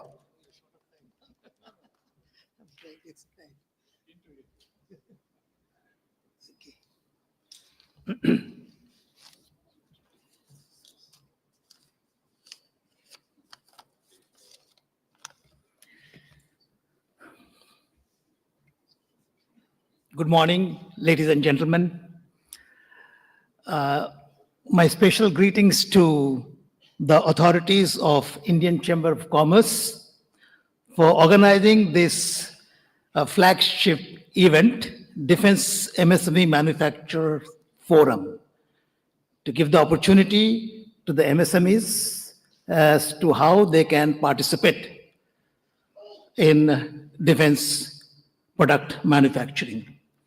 My congratulations to the ICC, present as well as past members, on the occasion of commemoration of the 100 years of existence, 1925 to 2025. A great achievement to my mind, and I would like to acknowledge the exceptional leadership and contribution of Indian Chamber of Commerce in economic activities, trade, commerce, business, industry, etc., in the service of our nation. I feel very privileged to have been invited to the inaugural session and address such a fine audience where there are many distinguished bureaucrats and senior officers. I thought there'd be some people from the central government as well, but I believe they're not here. But definitely we have a special secretary who is looking after the MSMEs in Bengal. And these are the senior officers who not only implement the various policies with regards to the functioning and effectiveness of MSMEs, but also Ministry of Defense, defense production, and often are involved in tweaking various existing policies to make them more effective and more productive. I would like to greet everyone, especially the panelists, the representatives of the armed forces, DRDO laboratories, DPSUs, as also industries, commercial houses, business houses, the delegates, and the esteemed members of Indian Chamber of Commerce. Well, I'm not an expert on MSME's functioning, but in my long career in the armed forces, I've had the opportunity to have a ringside view of the activities of various players, be it DRDO laboratories, the DPSUs, then PSUs, and of course MSMEs, various chambers of commerce in the defense production industry. And I feel very proud that many projects which were tentative in nature were launched about 30, 20, 10 years back, have fructified, and this has resulted in improving the operational capability of the armed forces, giving us tremendous potential to guard the sovereignty of the nation and take care of our adversaries. The best example was the 4 days operation, mainly by the Indian Air Force during Operational Sindoor, which has come up in the talk by various speakers. I feel very proud that the BrahMos supersonic missile, which was started as a project many years back, about 3 decades, maybe more, then various air defense systems, networked centric warfare capability, which helped us to tackle our adversaries' drone attacks and missile attacks, including ballistic missile attacks, very efficiently. And we actually made them pay for their misdeeds. Especially the Air Force was so accurate in a devastating manner in destroying the target systems, attacking various airfields, installations, and of course, terrorist launch pads and training centers. So I feel very proud that so much has been achieved. I know most of the people have spoken about the MSMEs as also defense production. I'm going to take a different route because it will be repetitive and it will become most probably boring for you. I'm being the last speaker. So I'm going to give you a brief historical perspective, like a story, on how various state-of-the-art technologies developed from time to time over the last 2.5 centuries. Who all gained from those revolutions, industrial revolutions, and why did India get left behind? And where are you now? If you ask me, there have been 3 industrial revolutions in the last 2.5 centuries, starting from the second half of the 18th century. The first industrial revolution took place later part of 18th century to end of 19th century. And this revolution, wherein a lot of state-of-the-art technologies were evolved, took place in Europe. The colonial powers of Europe benefited the maximum. The European powers were warmongering. They were fighting all the time, if you read the history of Europe. And this warmongering has actually resulted in developing state-of-the-art technologies then for building a lot of weapon platforms and systems so that they could win wars. So it is dichotomous. How can a country progress when there is a war? Your economy is going to be devastated, but it's not true. It is just the opposite. So these nations developed very powerful navies, and especially the Europeans, they were very eager to discover the world, new lands, set up trade with them and benefit from that. And they urged to discover or explore new areas of the world. So they set sail in those big ships, all with wind power, sails basically, across the seas, and they colonized the entire world. All the continents, Africa, Asia, Australasia, as also Latin America and North America. In that, when they went there as, traders for commercial purpose, they realized the immense wealth in terms of natural resources that these continents had. And the people there were very simple. with their greater firepower, the colonial powers of Europe became rulers there. And they started exploiting ruthlessly the natural resources and the people in these continents. So they became richer, became more powerful. And we all know that necessity is the mother of invention. So what did they do? They wanted to exploit further all the resources that was lying in the hinterlands of these continents they had colonized. So in Europe and in America, I would say that they invented the steam engine. Steam engine was used for the propulsion of larger ships with greater volumes that it could carry and faster than the sailing ships. They also use the steam engine for locomotives, rail locomotives, so that transportation became easy by sea as well as by land. They could reach the hinterland and exploit the mineral resources and natural resources from those countries. They also invented internal combustion engine, both petrol and diesel, and they created vehicles for transportation. So transportation became easy. They actually developed technologies in the field of metallurgy, etc., for laying rail lines, building bridges. They actually invented electricity, power. They also invented communication systems, telegraphy, telephone, etc., and they had a network for exploitation of resources from the hinterland of these occupied lands, I would say, colonized lands. So they became richer.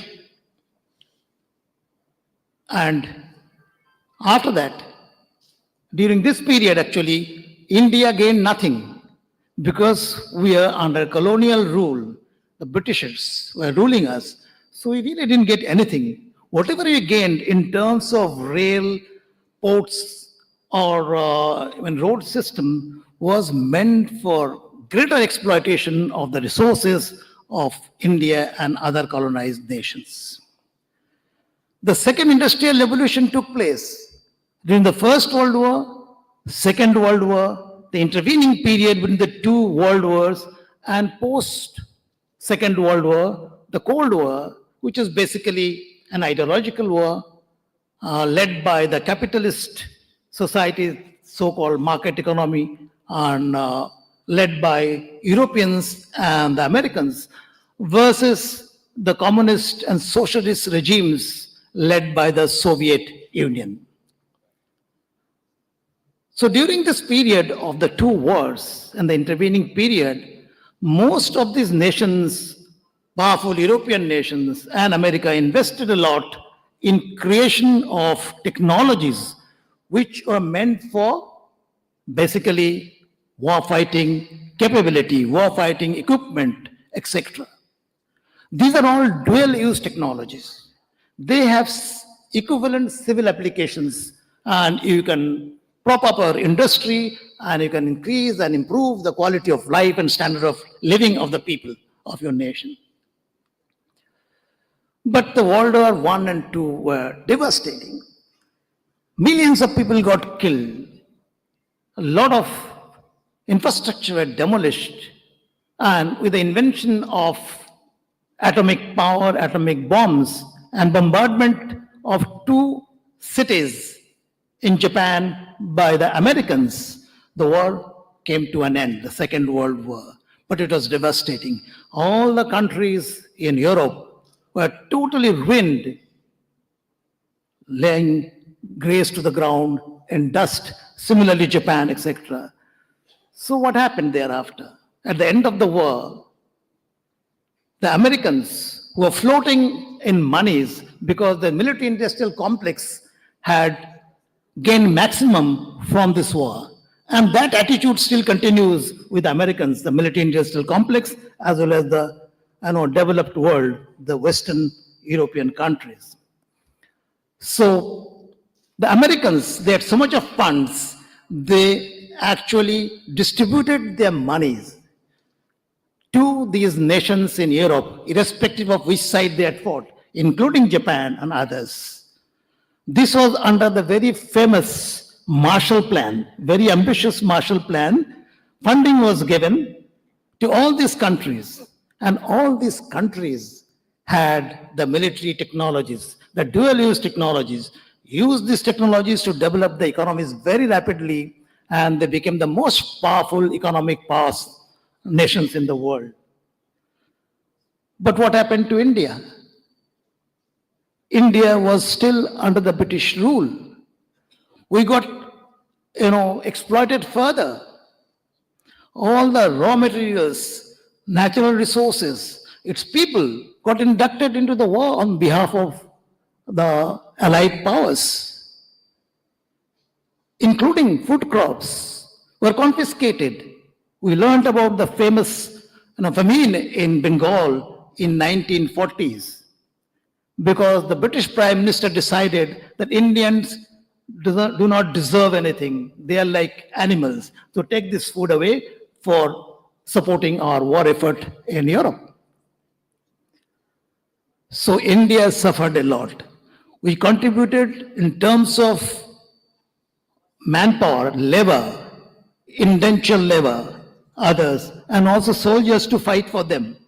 More than 1 million people perished during this period of warfare.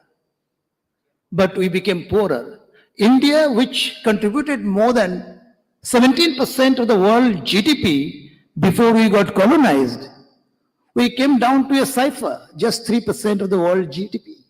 In 1947, when we became independent, we are faced with tremendous amount of poverty, more than 50% of the people living below the poverty line, no industries of any sort, no infrastructure, education sector, healthcare sectors were abysmally low. So India had a huge challenge. The clarion call given by the American John Foster Dulles, their Home Secretary, he warned India that you're with us or you're against us. There's nothing in between. But India ignored that dictum and joined the non-aligned movement. So you had to suffer because of that, and you continue to suffer. Pakistan, who became an adversary after independence, fought many wars, very smart. They joined the US-led and European-led various military treaty organization. NATO was meant for the European powers, and they joined CENTO, Central Treaty Organization, and Southeast Asian Treaty Organization, SEATO, and they got bounties in terms of military equipment, hardware, finance, and help to take on India. And so you have to fight so many wars, and you're still having to fight them even now. So at the time of independence, we are very poor, but in the last 7.5 decades, we have overcome most of these problems, including the denial of technologies that we should have become a part of the system, despite our contribution during the First World War, Second World War, etc. The third industrial revolution, I'll not call it industrial revolution, the technological revolution is on for the last 4 decades or so. And India is in the forefront.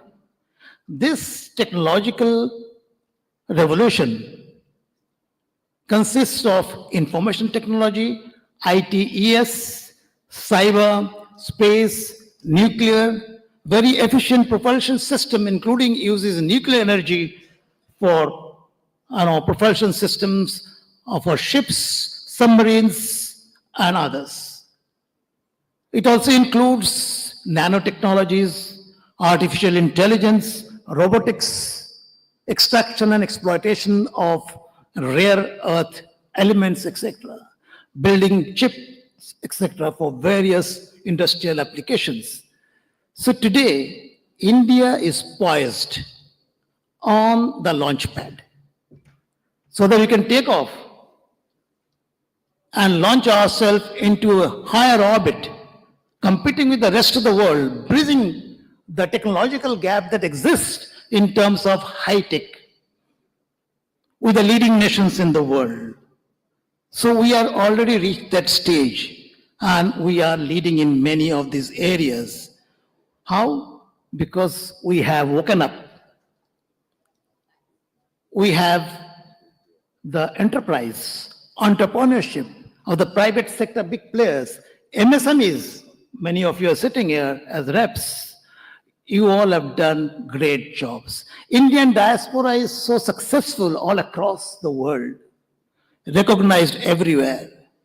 In India also, our own people are contributing immensely, I would say, not only the public sector, but also the private sector and MSMEs towards our growth and bridging the gap that exists between the Western world, developed world, and a country like India in terms of state-of-the-art technologies. So that is what it is like, to my mind.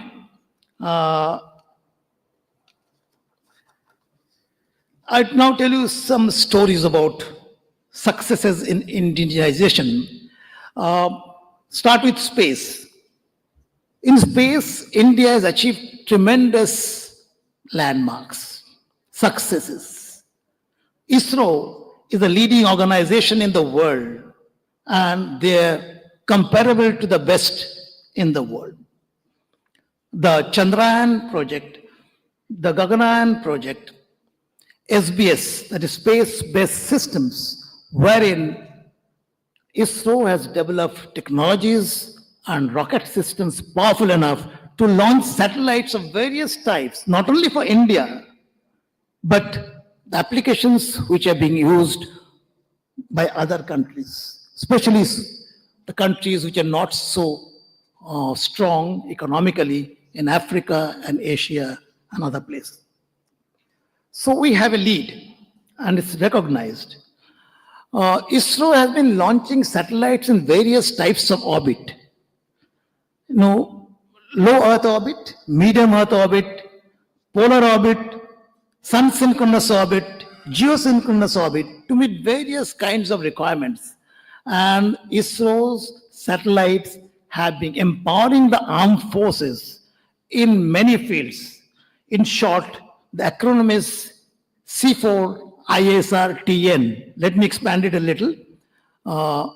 As I said, I'm going to talk something in a historical manner, in a kind of a story, but not going to the matters which are going to be discussed by the experts with domain knowledge on. So, ISRO has been looking after the requirements of the armed forces in terms of command, C for command, C for control, C for computers, which means data. Data handling is extremely important because the mining of data and using artificial intelligence to quickly discern what is important in the data and take action accordingly. It also is helping us in terms of ISR, intelligence, surveillance, and reconnaissance, to keep track of our adversaries' intentions, and for dynamic targeting of the systems across the borders against our adversaries, which happened during Operation Sindoor. And of course, targeting was done in Operation Sindoor with satellites. The boss of ISRO mentioned how many satellites are airborne to look after these aspects, operational needs of the Indian Armed Forces, give them that capability, and of course, navigation.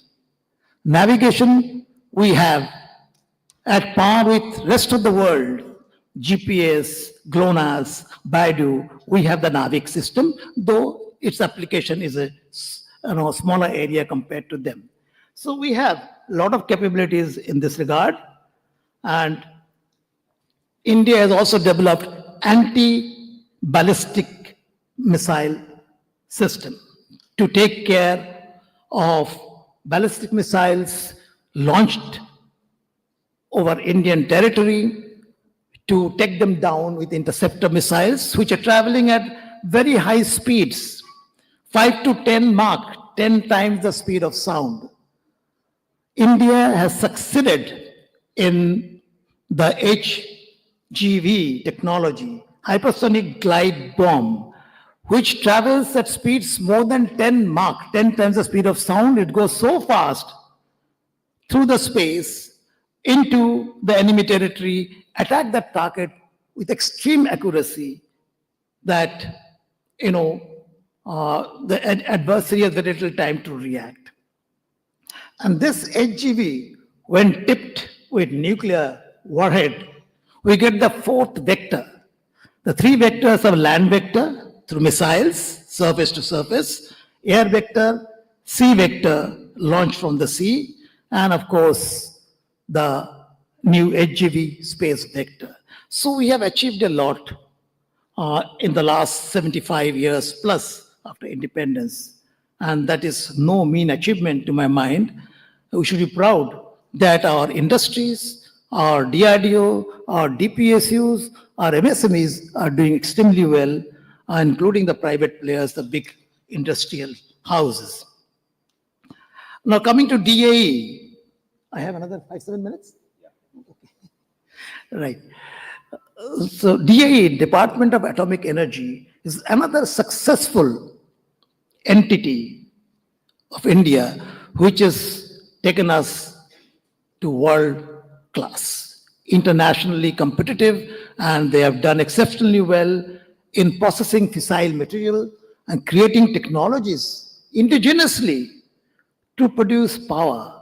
And of course, I'll not talk about the other offensive capabilities you've got in terms of nuclear weapon systems that most of you know, I would say.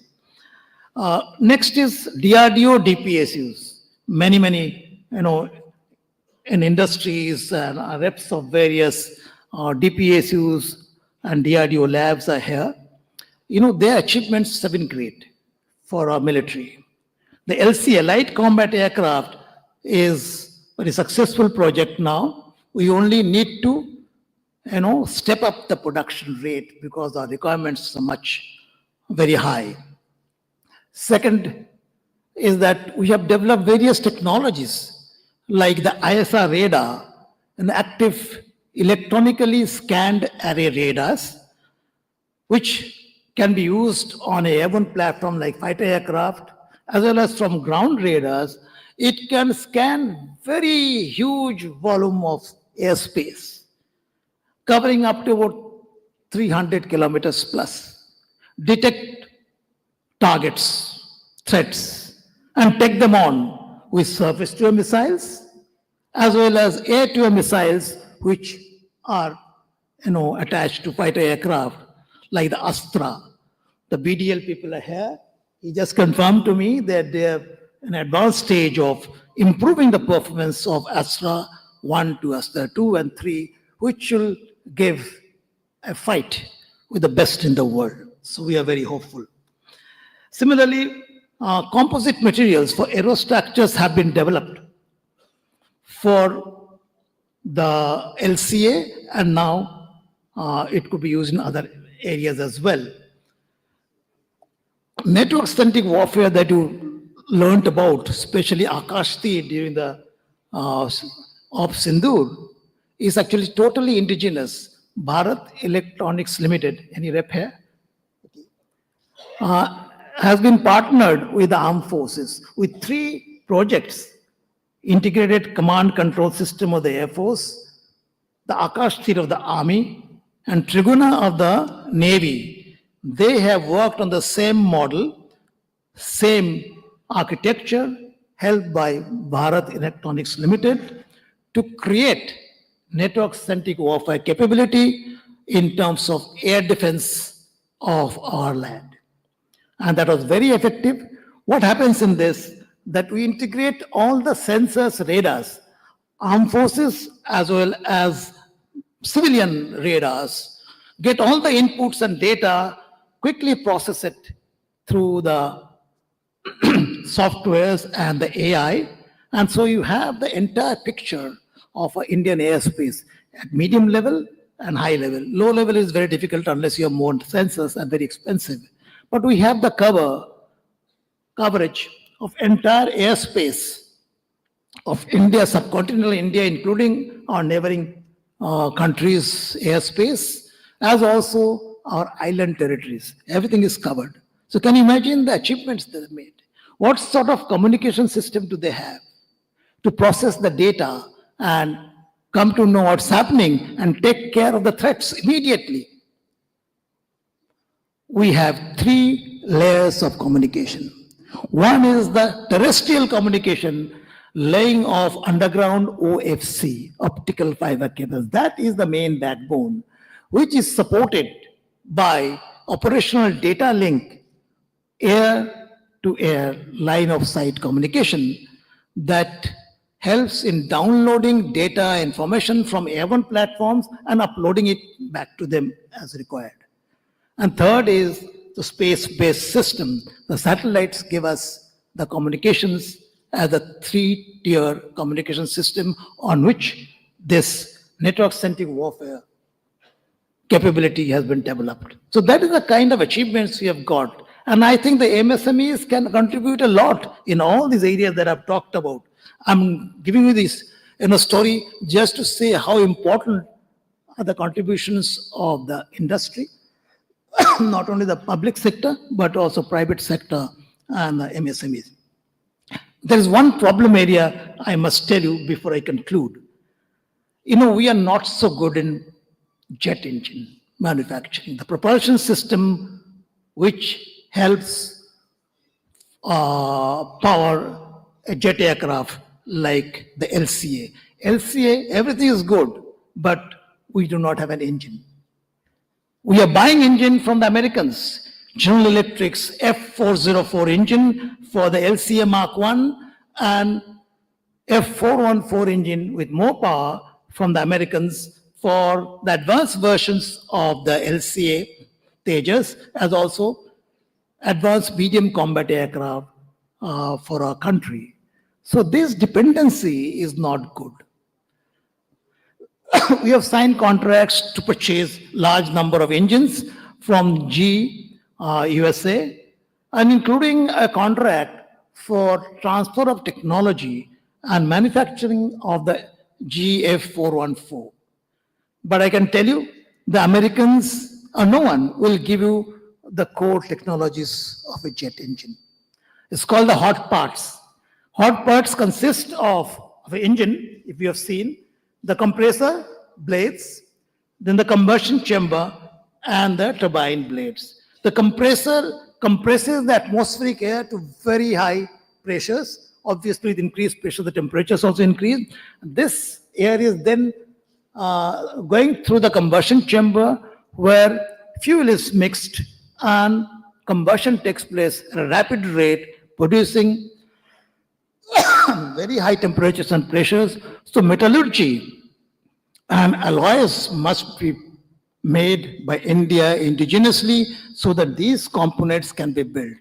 The turbine blades is the most important component, which operates under very high temperature and pressure. The exhaust gases from the engine impinges on it, and then it rotates. That is how, thrust is created from a jet engine. So unless we have mastered the single crystal blade technology, we cannot produce a jet engine worth the salt. So we are now dependent on others. As a result of this, we are actually losing our strategic autonomy, and which results in loss of revenue, loss of job opportunities, because we are importing state-of-the-art technologies, aircraft like Rafale, etc., etc. I hope we could make our planes much faster. In about 8 to 10 years' time, we should be at par with the rest of the world advanced countries. So spin-offs in terms of employment generation, technology generation, and exports are very important, without which we will always remain backward and dependent on others. Many of the problems that existed in the environment over the last 7 decades or so have been taken care of through policy initiatives of the government, and that is something very nice. But the need of the hour is that larger players, both in public sector and private sector, need to build up a chain, supply chain, by holding hands with a large number of MSMEs that is operating in the eco-hubs of various defense production sectors, so that we have a self-supporting ecosystem for building our capabilities in defense sector. Atmanirbharta needs actually, whole of the country approach. I repeat, it requires a whole of the country approach. Given one example, military aviation, we have achieved a lot of technologies I talked about. Military aviation and civil aviation, what is the difference? You use the same technology in the engines, same aerostructures, same avionics, same electronics, same instrumentation, and so many other things. Fly-by-wire, which we have already developed on our own. But unfortunately, I do not find the whole of the government approach in developing our capability in civil aviation sector, which is a very important sector. We can harness the achievements of DRDO, DPSUs to start research and development of technologies with just by tweaking the military dual-use technologies for this sector as well. As of now, we buy hundreds of aircraft from abroad for passenger and cargo, from Boeing of American origin and Airbus. And I think by 2030, we'll have more than 1,000 to 1,200 aircraft purchased from these, and they are very expensive. Billions of dollars are flowing out of the country to these companies. And of course, we don't have MRO, that is maintenance, repair, and overall facilities. If the cost is an X amount for inducting 1,000 transport cargo aircraft, remember the MRO over the next 30 years will cost you 5 times more. So all this money is going to outsiders. Instead, we should be investing in the country. Job creation, technology generation will become leaders in the world in terms of high tech. So these are the flaws I think we have. And there are many things to talk about in terms of roles the stakeholders will play. But since most of them have been covered and you're short of time, I'll just highlight 2-3 things. One is we need the government of India to have a combined plan for R&D in strategic industry, engine, metallurgy, AI, robotics, and so many other areas.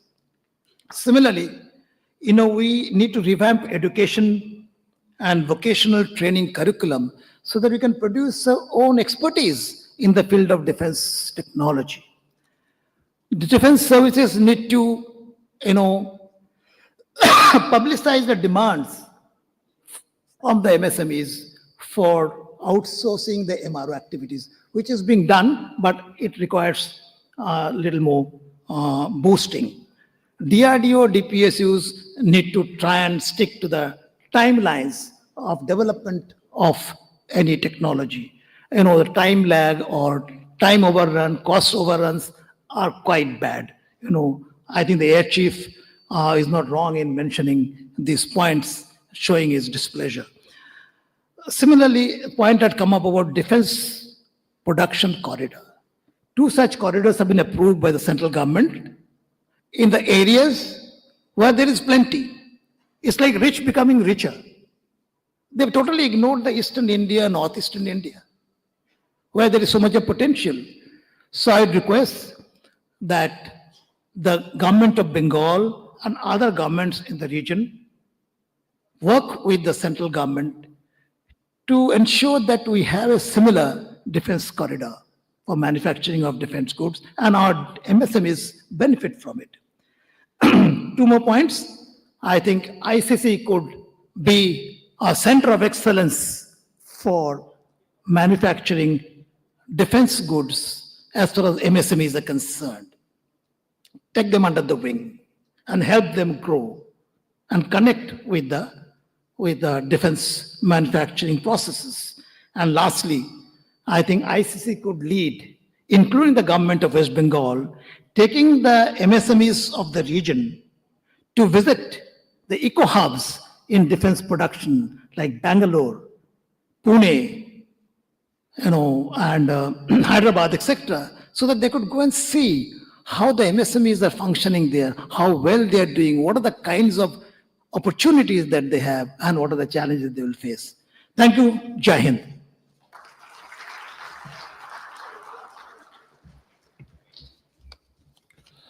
Thank you, Chief Marshal Arup Raha, for your very, very illuminating address. As the chief guest for this opening session, we have come to the end of this opening session, ladies and gentlemen. May we now request Mr. Srinivas Dempo, Chairman Managing Director of the Dempo Group, to propose a very brief vote of thanks, which I would request all of you to kindly carry with applause, please. I promise to be really brief, as you have been here for a long time. But I think it was an excellent session. I would like to thank the Honorable Chief Guest for his very enlightening address. I think the evolution of the defense industry globally through the various periods in time and what it meant for India as a country, and how India has evolved over the years with a lot of hardships through its indigenous technology, whether it's from the atomic energy, whether it's from ISRO. I think we've done a commendable job. And I think at every stage, the contribution of MSME cannot be understated. I think, speaking for myself, in all the 5 sectors that we operate, more than 70% of the supplies come from MSME. But I think the messages are very clear. I think the Honorable Principal Secretary gave a really eye-opening account of what the government of West Bengal has been doing in order to encourage investments in MSME. And I think they've taken care of one of the biggest, problem areas for you, and that's access to capital. Today, the more you dream, I think you can get more access to capital. My only 2 words would be bold and be innovative. And I think all the speakers on the dais have stressed a lot on the R&D capabilities, on the innovation, and recent events like the Sindoor operation have really stated that we need to build more and more on our defense capabilities. So the challenges and the opportunities are endless. I think Commodore Hari, my friend, set the tone in the beginning of the theme address when he talked about all the investments that's required, all the investments that's happened, and all the investments but he also came with a caveat. He said that defense production is very complex, and I think the focus should be on building R&D capability and building quality. Over the subsequent sessions, we will know more about what the companies are doing. I would also like to thank Mr. Ramchandani of Larsen & Toubro, as well as Mr. Madhav Rao, for giving the corporate experience. I think Bharat Dynamics has been a real success story, and he shared the case study of Bharat Dynamics. And we also heard with Mr. Ramchandani that the demand surge calls for long-term investments. And I think as wars are getting endless and as wars are getting long-term, India has to really step up its innovation and the technology requirements that are there in the defense. So once again, a big thank you to all our distinguished panel of speakers, our honorable chief guests, guests of honor, all our sponsors, and also members of the media who carry the message of the Indian Chamber of Commerce home. To our host, Dr. Rajiv Singh, thank you for thinking of this concept. And I think you've touched a very important sector about MSME being the real accelerator for defense production in the country. Thank you and have a good day. Thank you very much, sir. That brings us to the close of the inaugural session. Lots of thoughts to take back home, to cherish and think about. We shall now give away a few tokens of appreciation to the erudite panel here. And there wouldn't be a break we go to the next session as well. In the meanwhile, maybe thank some of the organizations without whose help this kind of an event wouldn't have seen the light of the day. We are supported by, as you know, our co-partner, the Government of West Bengal, the MSME and Textiles Department, our associate partners, GRSE, Lawson and Toubro, the Dempo Group, Apollo Microsystems Limited, Bharat Dynamics Limited, our corporate contributors, SIDBI, SBI, IEMA, our knowledge partner, KPMG, and maybe tell you from KPMG we had a co-chair who couldn't make it today, Commander Gautam Nanda. So we thank him in absentia. So, ladies and gentlemen, we are at the close of this. So may we give away the tokens of appreciation. May we request once again Commodore Hari and Dr. Rajiv Singh to take turns and greet our panel. We begin with Air Chief Marshal Arup Raha.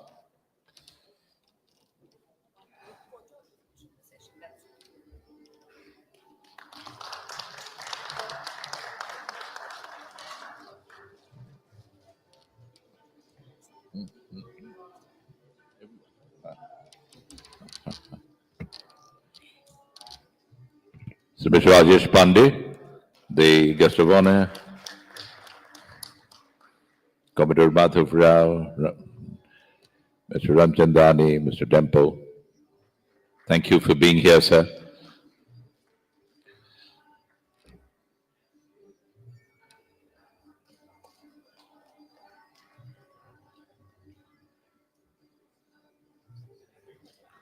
Thank you, sir. Thank you very much, sir. So we'll have a small group photograph here before we.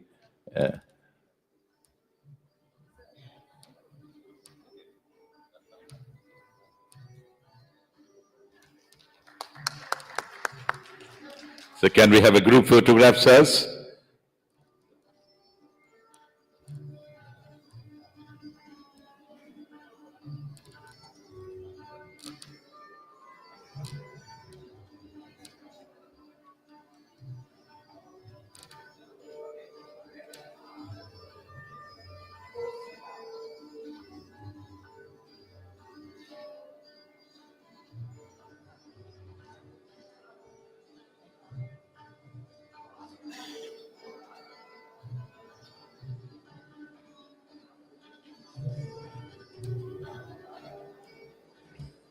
Thanks very much.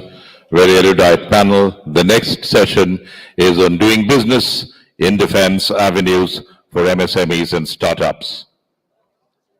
Can we have the new names, please? No, immediately.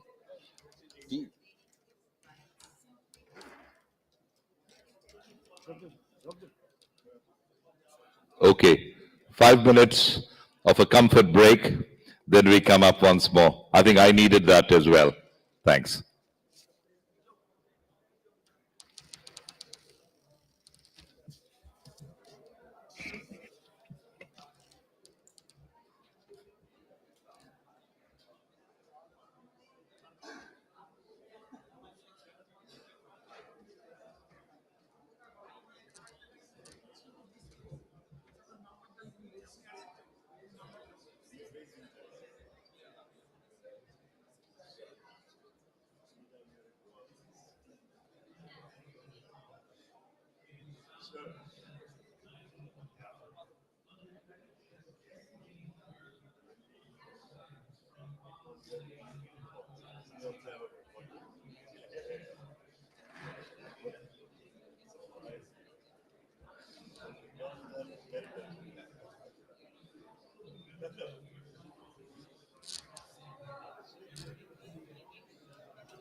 Should start now.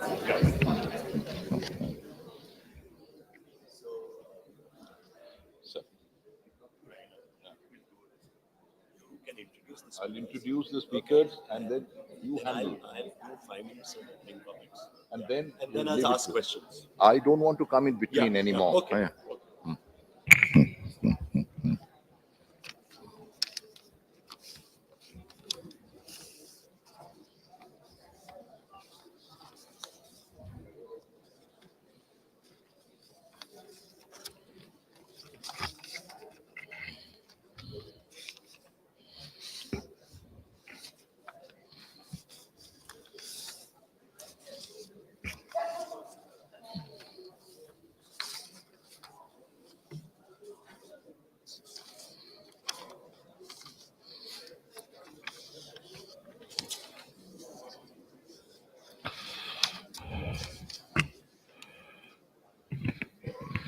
May I have your attention, please, ladies and gentlemen? Since we are running a bit behind schedule, all those who are standing to the rear part of this auditorium, will you take your seats, please? We begin with the first business session, and this is called Doing Business in Defense, Avenues for MSMEs and Startups. Now, the session chair, you've already met him, Mr. Srinivas Dempo, Chairman and Managing Director, Dempo Group, Co-Chair, ICC National Expert Committee on Defense, Space and Aerospace. Mr. Srinivas Dempo, would you come and take your seat, please? I'm not introducing him in larger details here because he's already been introduced before. Now, joining us on the panel is Mr. Partho Chaudhary. Mr. Chaudhary is Joint Director, MSME BG, Directorate of MSME, Government of West Bengal. Mr. Partho Chaudhary, are you here? Okay. So, Mr. Partho Chaudhary is an experienced and committed government officer with more than 25 years of service in the public sector and 10 years in the corporate sector, specializing in the development and facilitation of MSMEs. Pioneering initiatives such as creation of MSME Facilitation Center, a single window system that significantly eased entrepreneurial processes in West Bengal. Mr. Partho Chaudhary. Joining us on the panel is Commodore K.K. Bhattacharya. He is the DDG QA, Indian Navy, Deputy Director General, Quality Assurance, Indian Navy, Commodore K.K. Bhattacharya. In warship production, of course, has served in the Indian Navy for 28 years, tenanted various appointments, including engineer officer on frontline warship, Eastern Fleet Engineering Officer, senior manager production in the yard, instructor in the Indian Navy Academy, and officer in charge of gas turbine testing and tuning system. As I said, he is DGQA warship project at Delhi. Joining us is Commodore Rajiv Sridharan. Commodore Rajiv Sridharan is Chief General Manager, Innovation at the Garden Reach Shipbuilders and Engineers. He is retired from the Indian Navy. He's a seasoned naval architect with more than 30 years in ship design and construction. He has led major Indian Navy projects, including destroyers and the indigenous aircraft carrier during a 26-year naval career. After retiring, he is serving as the Chief General Manager at Garden Reach Shipbuilders and Engineers Limited, driving national and global naval Coast Guard and commercial vessel project. An alumnus of IIT Kharagpur, IIT Delhi, CUSAT, and JBIMS, he actively shares expertise at strategic forums like IPRD and Express PSC. Joining us is Mr. Harish Targotra, Executive Vice President, Defence Business, Chakar Innovation. Oh, you're already here. That's good. Harish is a defence sector expert with more than 20 years in the field, has worked across all major armed forces and institutions. As Executive Vice President, Defence Business at Chakar Innovation, he leads the integration of clean tech into national security, notably through emission control systems for diesel setups. Known for translating sustainability into scalable field solutions, he drives eco-conscious innovation. Mr. Harish Targotra, a very warm welcome to you. And of course, finally, we have with us on the panel Mr. A. Venkateshwara Rao, President Marketing, Apollo Microsystems. He is heading the marketing, business development, and customer support functions of AMS core segment. Segments covered by him are DRDO labs across India, DPSUs, private sectors, entities, DCPPs, and business connected to Indian defense across India. So with that, this very, very important panel, doing business in defense, avenues for MSMEs and startups. Now, I would hand over this session to the session chair, Mr. Srinivas Dempo, to take you through. Sir. Very good afternoon to all the members. Since the distinguished members of the panel have already been introduced to you, I would just like to warmly welcome you, all the distinguished guests, speakers, MSME leaders, startup founders, and members of the ICC to this important discussion on doing business in defense avenues for MSMEs and startups. It's my real privilege to chair this session.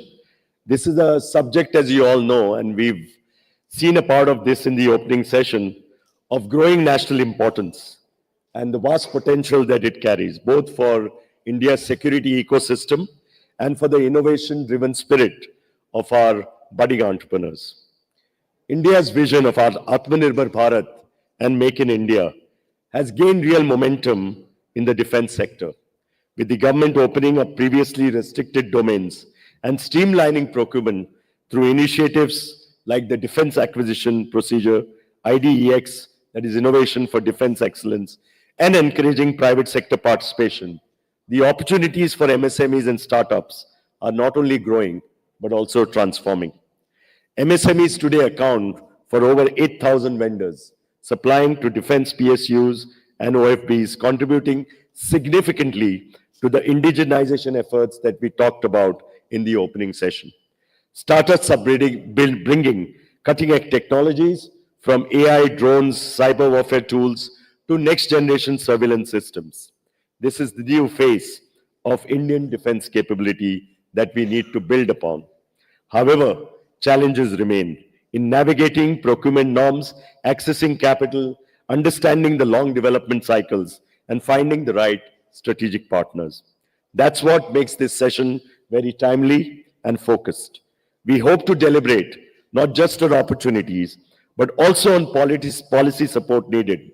And we have a right combination of corporates, of government, real-world success stories such as Dynamics, collaborations with DRDO and armed forces, and how platforms like IDEX, SIDM, and others are becoming true enablers for small players with big ideas. As we begin today's dialogue, I invite all the participants to think boldly, but practically. The goal must be to build an ecosystem where innovation, quality, and self-reliance are not buzzwords, but part of our operational reality. We want to make this an interactive session, and we thought that rather than the distinguished panel of speakers giving opening comments, we'll straightaway start with questions in order to save time. And I really look forward to the insights from our panel of experts. Thank you, and we'll begin the session. A warm welcome once again to all the distinguished panel of speakers. You have a load of experience behind you, and all of you all are really treading the journey of achieving excellence in defense production in the country, which I think is much required. I'll start with Commodore Madhav Rao, since you were part of the opening session. He's running a very successful company. I met him the first time today, and as an Indian, I felt very proud as to what Bharat Dynamics is doing. Commodore Madhav Rao, my first question to you would be, since you built such a successful platform, and since we are discussing the role of MSMEs in building this platform to be more vibrant, how is BDL adapting to more open and collaborative ecosystem? And in what ways it is partnering with innovative startups and MSMEs with programs like the IDEX or TDF to maintain its technological edge while meeting the Make in India targets? Thank you very much, Mr. Srinivas. Indeed, a pleasure to interact with all of you. This is probably a very pertinent and question which comes to everybody's mind. With respect to BDL, like I said, we started off with manufacturing every component of a missile right in our workshop.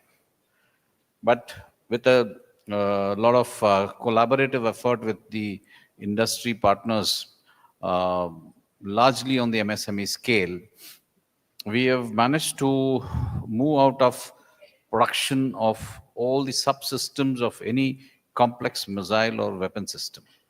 Today, like I said, the revenue of BDL, 60 to 70% goes to MSMEs. I may be the guy getting the order from the armed forces, but eventually majority of the money goes to the MSMEs. So we have to thank DRDO largely for this, because they are the ones who have developed this ecosystem. So whilst all of you are very eager to work with us, there are two channels to work. One is that where we have the TOT, and we primarily work on 3 or 4 aspects, like I would say, in any missile system or weapon system. Either we are the production agency for the DRDO, we are the production agency for a foreign OEM, or we are the developing systems on our own through our own in-house R&D. And we are also collaborating with startups and MSMEs in developing new products. See, the last two, we are fully independent of choosing our partners for manufacturing various systems and subsystems. In the first two, there is a relationship of the designer being either DRDO or foreign OEM. So I would suggest that you should also look at partnering with the designer. DRDO itself is a large organization which there is a continuous activity going on. If you make your entry there, you get an automatic order from most of us PSUs. So this is something that I wanted to share with you, that you tend to look at only the front, that we are the manufacturers. But actually, if you start at the designer stage, you tend to gain more. So this is one. From BDL's perspective, on the question of what we are doing, we, like I've said, we have over the period of time, at least 3,500 MSMEs have been identified who are in this sector, directly registered with us or with the Government of India or other PSUs with whom we interact continuously. And at any given point of time, there are about 2,000 MSMEs on whom I have orders. So, and this is fast growing. And why it's growing? The various statistical figures were mentioned by Commodore Hari in the morning, and it's all there right from the Raksha Mantri and everybody telling us how the defense industry is going. So what is there for us in that is there is a sustained growth in the defense industry. We are all looking at doubling our production capacities. So therefore, there is, we are already working with 3,500 MSMEs, there is scope for another 3,500 MSMEs, just to put it simply. So therefore, there is a lot of scope. You can get yourself to work with us. The government has gone in for simplification of doing business or ease of doing business. They have reduced a lot of procedural things, which we are also doing at our own organization level. Most of the information that you need is available on our website. You can online register with us, tell us what is that you're doing, and we can work together. One point about the startups and MSMEs in the innovative sector of coming up with bright ideas is, he mentioned, small companies, big ideas. Okay, so it's more about that. We are there to support that kind of a thing. I can't tell you specifics, but I can tell you in BDL has invested 160 crores in one MSME to develop a new product. And it is a public sector's money has been put in private sector to do this job. So everything is possible. Or in short, I would say that if the idea is correct, if there is, like I said in my talk, that if you can find a financial model to it, money will come. And it is, PSUs are no longer archaic, and they're very progressive. They can do anything. If you do not take this opportunity, probably we'll become as agile as an MSME. So that's how we are looking at it. So please be part of it and take your USP, you take the part of the cake when it's available. That's all I can say. Thank you. That's a very positive message from Commodore Madhav Rao. I think a lot of learning for all of us. In the meantime, can I request Raina to make an announcement before we proceed with the other panel of speakers? Thank you so much, Mr. Tempo. I'm so sorry to interrupt amidst the panel session, but as you are aware that we are also doing a B2B, which is the theme of this entire conference. I'd like to just announce name of few companies for whom GRSC company representatives are waiting to see. If you are here, I would request you to please go up for B2B. It is Amarchand Steel Private Limited, Amigon. I'm just announcing the company names. If you are here, please go up for B2B.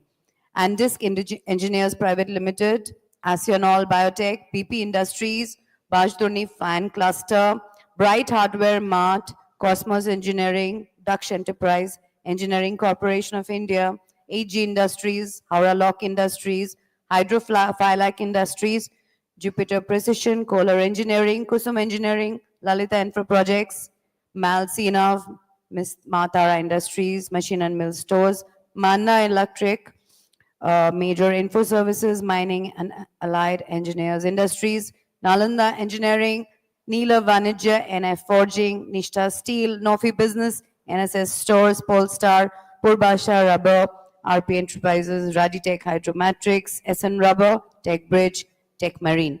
Please go up for the B2B meetings. Thank you so much. Thank you, Mr. Thank Temple. you. Thanks. The important words that I picked up from Commodore Madhavrau's message was he made a very powerful statement. He said, I'm working with 3,500 MSMEs and I want to work with another 3,500 more.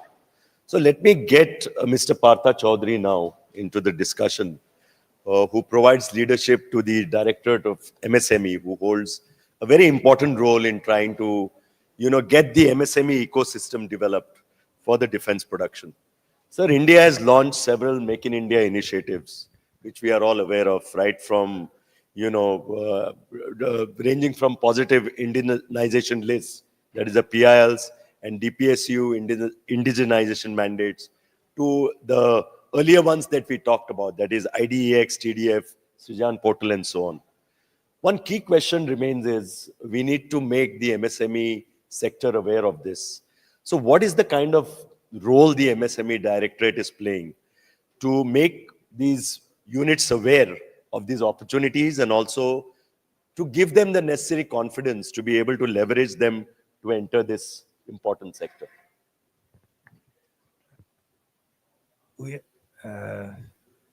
First of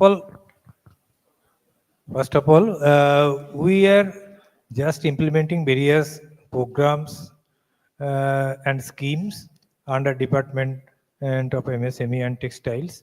That has already been declared in our inaugural session by our Principal Secretary. Basically, it is a multidisciplinary sector. One of the major part is engineering, as well as some part which is linked to the defense and the defense related part. We have nearly 650 clusters throughout the Bengal, and a large number of engineering clusters and the allied sectors who can have a direct link with the defense system of our country. Particularly in Calcutta, the fan cluster, in Howrah, that there is a metal spare parts cluster. But basically, to equip them to the standard of the Indian defense system, we are just some programs had earlier, and we will also looking forward some B2B session and in future collaboration as well. Some of the cluster stakeholders are already supplying various components indirectly, in most of the cases indirectly, but in some cases very directly also in our defense system. And many of them have the capability, but they have not the link. And we will seek the help of such dynamic industry association, including ICC, to harness them in future in the defense manufacturing system. And there are some policies, particularly in technological aspects as well as financial side. Government of West Bengal is a demand-driven initiative we are just undertaken in every sector, particularly this defense sector is also. We will collect the names who have already attended today's program as per instruction of our Principal Secretary, and will directly contact one-to-one with them, and will get in touch with the BDL or other leading defense production centers and the linkages. And I hope in near future, we will definitely link a large part of our MSMEs with the defense manufacturing of our country. Thank you. Thank you, Mr. Chaudhary. I think, he talked about a very interesting concept, which I think came up also in the opening addresses of distinguished speakers about forming of clusters.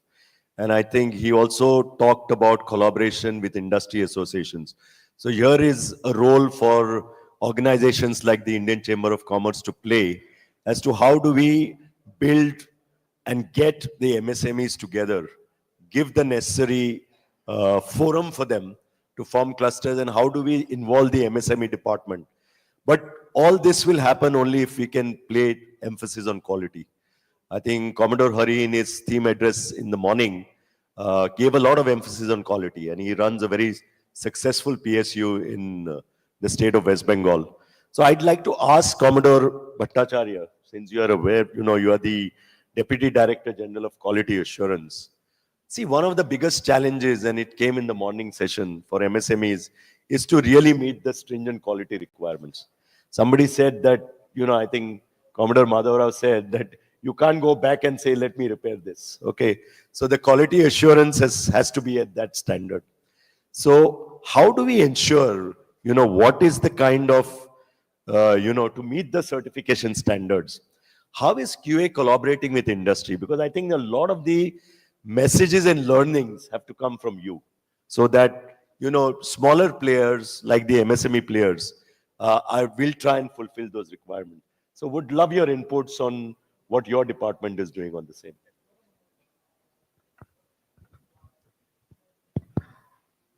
Thank you for the question and good afternoon to everyone.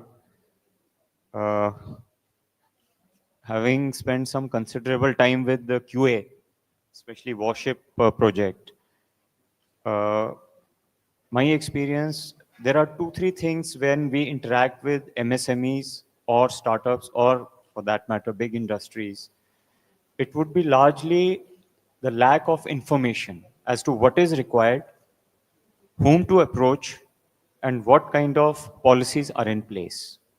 So if you know the right person to go to, the right policy if you know, and especially at the beginning of the purchase or, before you start the production process.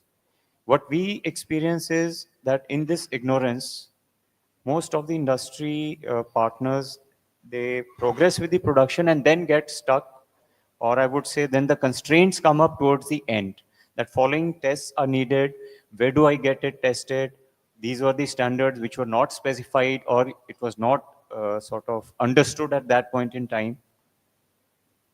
So we get a lot of queries. So one thing we have started at our end is regular interaction with industry as part of QA industry conclave, which we do it almost quarterly in North Zone, West, East, and South Zone. We just concluded our East Zone in Visakhapatnam QA industry conclave in this May 22nd, where considerable MSMEs presence was there, startups were there.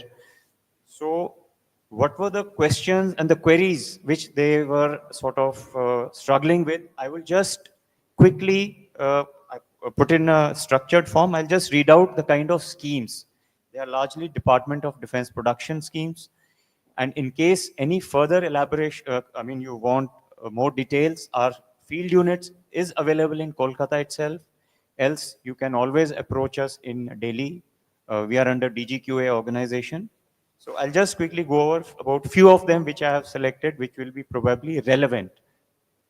One is self-certification scheme, which was talked about.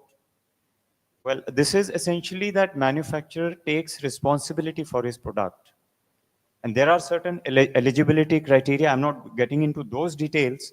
So recently we had one MSME in Bangalore, which got self-certified for almost 600 plus products. But this scheme is for very specific to products. So the kind of effort which was put in by MSME and we equally put in, I would say, he walked one step towards us, we had to walk about 10 steps, but eventually it was a success. And today, I don't have to go for inspection for the QA of that product because I'm very hopeful that the company is credible and it will meet all the requirements. Various criteria are there, I'm sure that we can discuss. Similarly, we have green channel certification, which was discussed. It is largely for industry with a different eligibility criteria, but still, The aim is same. Another one is, this is especially from MOD DDP, Supply Order Monitoring Panel, portal. So this portal essentially to monitor the supply order, their status, where if they are red, they are expiring, there are some limitations, constraints, and industry, the firms have rights to update and put in their inputs there. So we find most of the time we have to keep interacting with the industry, the firm, MSMEs, maybe because of less staff, that please update. Otherwise, what Secretary DP or that level the people see is, okay, this order is there, but the firm is not progressing, whereas you would have reached certain stage of the production. So that is one part. Then defense testing portal. This was specially made by DGQA because what is happening is you have a product, now you are looking where to get this thing tested. Whether it is available in India, you have to go abroad, I mean various test facilities. So in one portal, you have all the test laboratories available in the country, whether they are defense, DRDO, private, NABL accredited or not. So in one window, you can get all this, and then you can demand as per the charge which is mentioned there, you can get it tested. Or you can always approach us, we will definitely guide you towards that. Another problem we found was whom to speak to. This was a very common query of the most of the MSMEs and startups, that I have this problem, I know this is the organization, but whom do I speak to there? So we have something called, we have our sister organization, DQA Naval. So something called Q-Seva portal. The details are available. You can always get in touch. There's a one-point contact. He will guide you to the correct person and he will help you, so that you don't have to waste any time searching for it. And here also we will put you across the person who's putting the order. We call order placement authority. So largely in our Navy, we have professional production directorates from the naval headquarters. We have material organizations and the shipyards. So we will be able to, I mean, that gap can be bridged. And the last one which I would like to touch upon is, which was also discussed, Defense Testing Infrastructure Scheme. As of now, it is coming up at 2 industrial corridors, Tamil Nadu and UP, under TIDCO and UP IDA. Just to give a very brief, there are 12 such greenfield facilities which are sort of proposed under this scheme. Various fields, electro-optics, communication, PCB repair, material, mechanical. So there's a lot of, I would say, opportunity, but we find very less MSMEs coming forward for this. So this is one more opportunity. And anything else with respect to QA, please understand, we are there as an enabler. Somehow QA is looked at, you know, I would say a beast. So I'm sure, I mean, it is not so. We are there to help you, and I don't look like a beast. When people come to me, I am there to help you, handhold, and go out of the way to ensure that we get quality product in the end. Thank you. Thank you. I think this was fairly useful in terms of understanding what sort of information you can get and who you can be in touch with. I think there was also a message saying that many MSMEs don't come forward. So I would say use the word bold and be bold, and you can also ask stupid questions, but it needs to, your queries need to be answered. And I think he has said that there is a forum there which can provide answers to your various questions. At this stage, I would like to, since we have GRSE, which is a local company from West Bengal, and which is doing phenomenal work in terms of augmenting not only defense building capabilities of the country, but also in the innovation space. And we have Commodore Rajiv Sridharan, who is actually the Chief General Manager of Innovation. So the kind of focus that innovation is getting in companies these days. Commodore Rajiv, my question to you would be, I have seen and read that GRSE has recently demonstrated very successful innovation partnerships in many of the cases, and in your lead role as somebody who's in charge of innovation. We again are talking about MSMEs today. Are you all doing anything to incorporate MSMEs and startups into this whole ecosystem of innovation of GRSE? Thank you, sir. Privileged to be here. So I'll just, this question of in integrating MSMEs with respect to large organizations like the DPSUs, the question is all about partnerships and collaboration. So why do we need to collaborate? For us, technology is evolving rapidly, and the aspirations of the customer is growing probably at a faster pace than the technology itself. So innovation for us at a DPSU level or a big company like us is not a choice. It's almost an existential issue. Now, but who do we collaborate with? So my role in the DPSU is at the level of its chief general manager. So we can, you can understand the kind of focus that our company has to kind of collaborate with people and bring in innovation. Now we have innovation over a period of time, many years of internal, systems of innovation. It was useful, but we did not have any breakthrough innovation in that sense. So we needed to look outwards. And when we go to that, we had to look for collaborations and look for partners who can help us stay ahead of the curve. Now, the typical lean structures, the close-knit teams, and the innovation culture that are prevailing or are existing in startups and in MSMEs are something that can facilitate these organizations to pivot quickly to emerging technologies and the demands of the market itself. So we made this effort to move towards these other organizations. We looked outwards and looked to partner with these so-called little giants, if you may use that term. So that's the way we started. Now, how do we, just for the sake of all those present here, how do we collaborate? We have three ways of doing it. One was discussed well in all the speakers before me, and in the opening session. There are government-led initiatives. We will leave out procurement, etc., which are standard things. I'll talk of innovation only. IDEX is one such scheme where, as a DPSU, we have pitched in with the IDEX, and we have got 4 projects going on with innovators, and very exciting work going on in those fields. The second thing that we do is to have partnerships. When I mean partnerships, it is we look to have partners who are whose strengths and our strengths are complementary, and we can actually bring through some exciting breakthrough innovation, some products in things like autonomous systems, green energy system technologies, sensors, many such things. And we actually look forward to having these partners as part of our business strategy, and we do a lot to go out there, look for people who can work with us. So this is an open invitation to those sitting here to come and join us in our journey.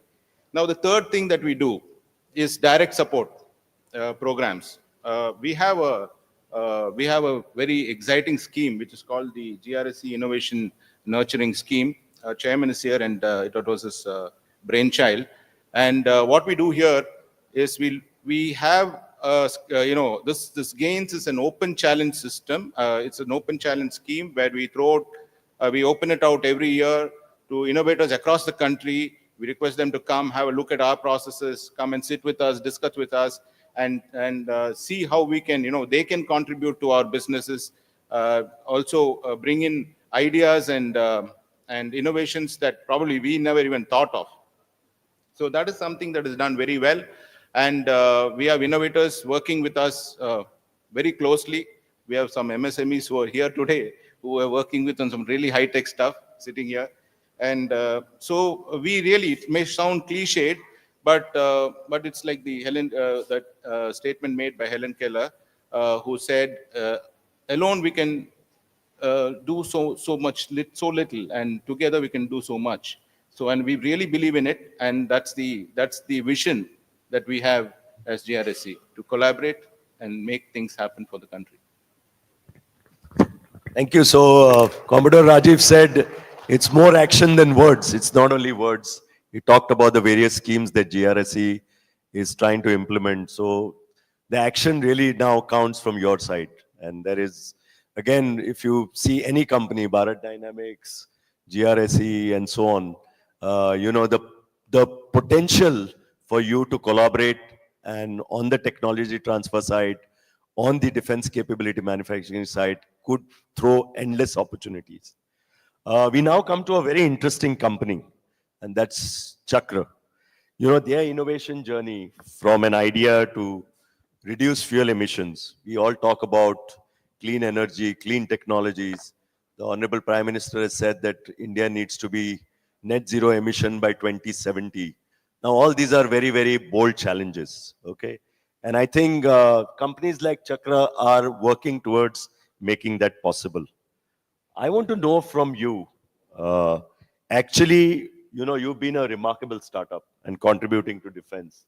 What was your learning? Because I think the MSMEs need to know about what are the kind of challenges you face, because you've really walked the talk in that sense. What has been the challenges, and, you know, while collaborating with and I know now for sure that you are a supplier to Navy. So could you share your experiences in that regard? Good afternoon, everyone, and actually, thank you so much, ICC, for giving us this opportunity, and special thanks to sir.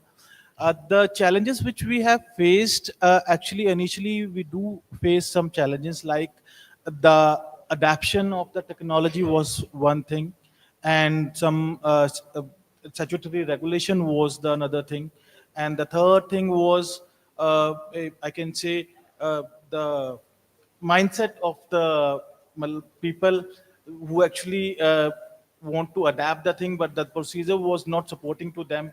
That was the three major challenges we were facing initially, but now we have overcome all the challenges. We have already developed the product, groundbreaking product, which already inducted in all defense forces and also in naval environment. And right now we actually believe in one thing. In Chakra, the motto is made in India and designed for the world. So we are doing it in this way.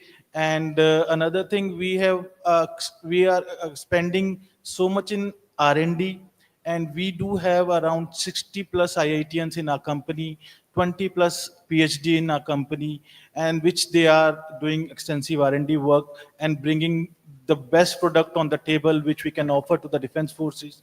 And the must thing is, we have to first understand the problem statements of our customers, then do our best efforts to provide them the best solution.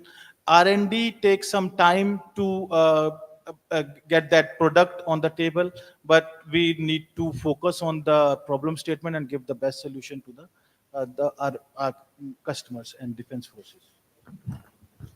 Great success story. Congratulations. And I think, you know, the key focus here is on R&D, which we also heard in the opening session. I'll shift again to Commodore Bhattacharya. And, you know, now with product cycles going down, learning curves getting compressed, you know, with rapid innovation cycles, new AI systems, drones, new age materials, the Navy perhaps may be looking to induct non-traditional suppliers. Okay, and this is always a challenge for an organization like Navy in terms of adopting new technologies. How is your quality assurance framework developing to keep pace with this change? I was thinking I had only one question. Okay. Unless the organizer stopped me, because I have. No, Let me know when. this is the only panel between their lunch and. Okay.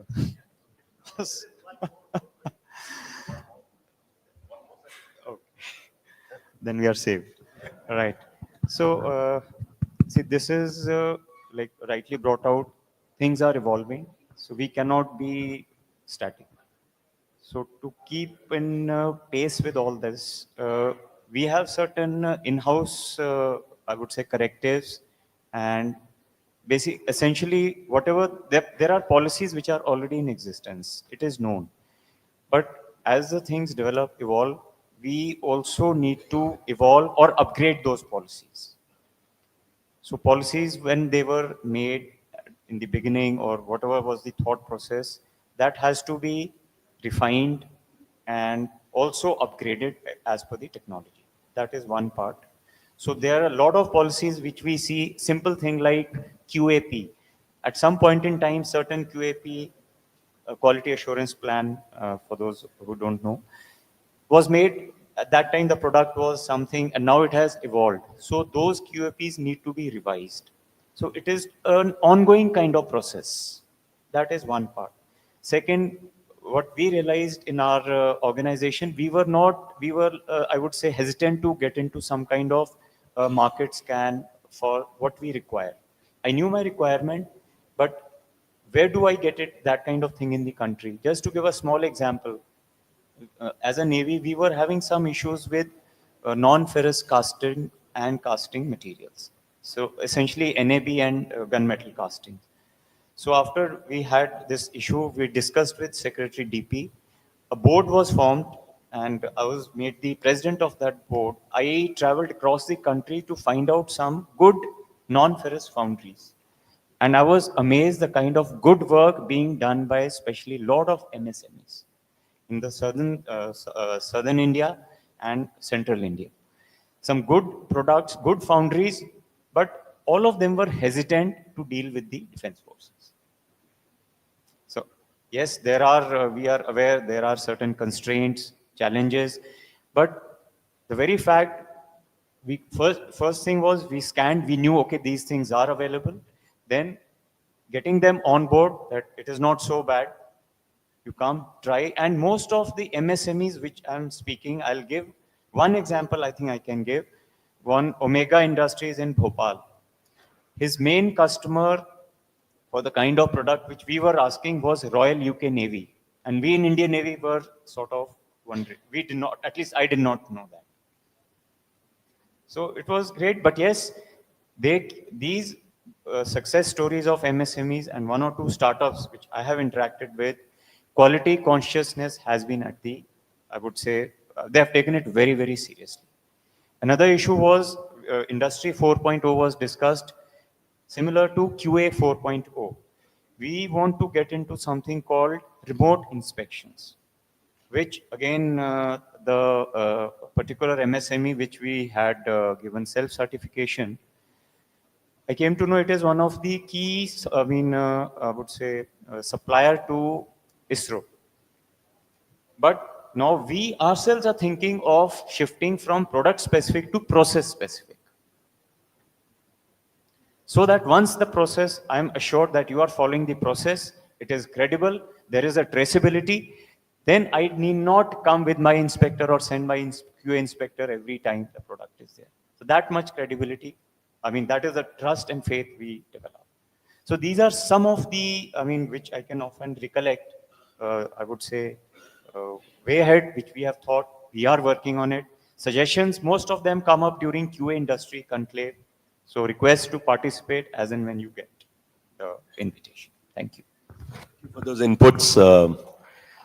Commodore Rajiv, what has been your experience with working with startups and MSMEs with newer technologies like AI-related, cleaner technologies? And how are you looking at it in the long run for import substitution? Yes, sir. So, as I said, most of these new technology or emerging technologies, we actually look forward to the MSMEs and the startups to actually bring in these things to us and work together, complement, and do end products. Now, we are working with a lot of startups, academia, startups, MSMEs for technologies, as you asked, starting from green technologies. We are already working on indigenous maritime lithium-ion cells, not the cells, but the batteries and the BMS. We are working with, big companies, I mean, big MSMEs who are into hybrid propulsion. We are looking at hydrogen as a fuel for the future, both for the propulsion of ships as well as for powering our ships when they are in port. In line with the Harit Sagar vision of the Government of India. We are looking at also developing AI products, not only some things that we do for our own improvement as a shipyard, but we are using AI in our autonomous platforms. We are using AI now into our products which are going on board ships. All these we are doing with the help of technology experts, guys who know their job in respect to artificial intelligence, with using new technologies effectively, and it all comes from small companies, startups, and MSMEs. We only facilitate this, integrate it, play a role as an integrator in making it, integrating it into bigger platforms, useful platforms, and meeting the aspirations of our end customers, the armed forces. I'll move on to Commodore Madhav Rao, since you've been a game changer in this industry in many ways. From being a one product, one location company, you are a multi-product. I think you said 7 locations all over the country and still growing. You are an inspiration for many in this hall. Can you give one key message to all these budding entrepreneurs, small scale players? Because I think if you agree with me, the main issue is to dream big. Once you dream big and do it with an execution of a plan. So it would be interesting to know your message. What would that message be in this hall to these budding entrepreneurs?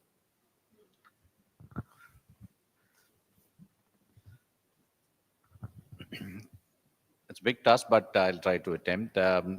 The fundamental thing is we are in a era of change. It's always, they say, the only thing constant is change.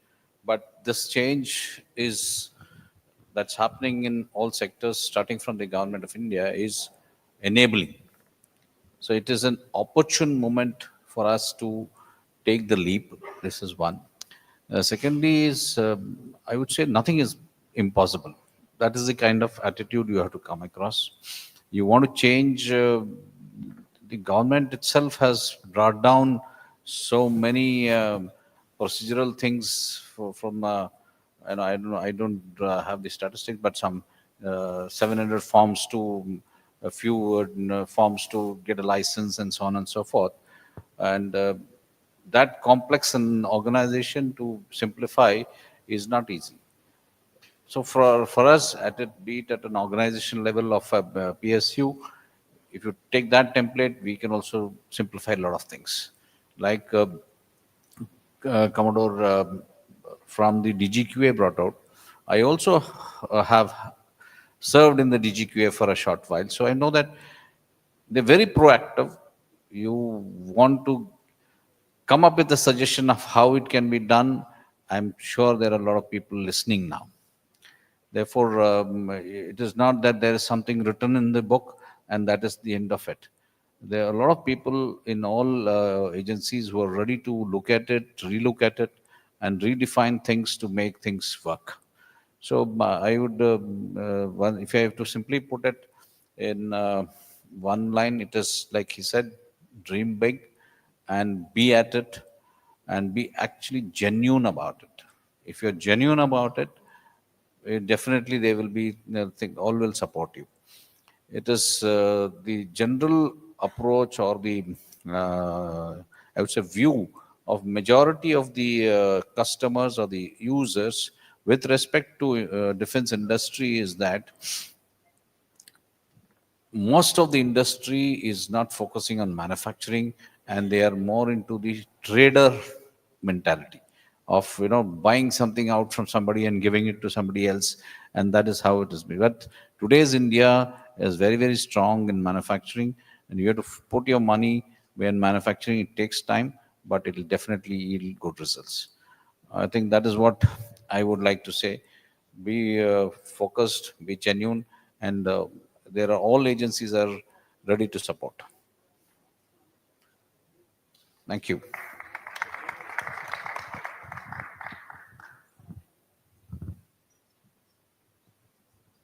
Thank you. I would like to ask Mr. Alluri Venkateshwara Rao, who is from the Apollo Microsystems, what has been your experience in this space? You know, about working in this space, about your dream to, you know, add to India's defense capabilities. And what would be your key message to working around the ecosystem for these MSME companies? Very good afternoon, all. Thank you, ICC, for this event. Only one line answer is that this company, Apollo Microsystems, is established in 1985. When we started as a small PCB layout design company. It is founded by Mr. Karunakar Reddy as a one-man army. Today, we are a 562 crores company with 412 people as of last week. So, and more importantly, we have grown with this particular trend from PCB, PCBA, small system, system of systems, sections, and small arms. This is a journey in the last 40 years. As GDP is growing, we also have grown. We were MSME. We reaped all the benefits of MSME and be here. Thanks for the complete, I would say, everybody here. CMD BDL is here. They also kept on encouraging. Commodore Hari Saab is now off late, is our good customer. He's also encouraging. And L&T, head is here, Arun Chandani Saab. So like this now, we have evolved in the system, we have grown, come to this level. So what I'm trying to say is that we learned a lot in these 4 decades of journey, come to this level. Probably the same message is applicable to startups, MSMEs, and so many other things. I think I answered your question. Yes, thank you. I think it's your journey has been commendable in such a short period of time. So congratulations on that. Thank you, sir. In fact, my sincere thanks to everyone in this journey. I would have loved to continue, but in the interest of time, because we are already approaching 1:45 and there's one more session, and then we have to do the concluding and we have to fit in lunch somewhere. So, but I'm told, that we may have about 2 to 3 minutes for about maybe 1 or 2 questions from the audience. So if anybody would like to ask question, you are feel free to do so now. But keep it brief and short, and maybe 2 questions, not more than that. Thank you.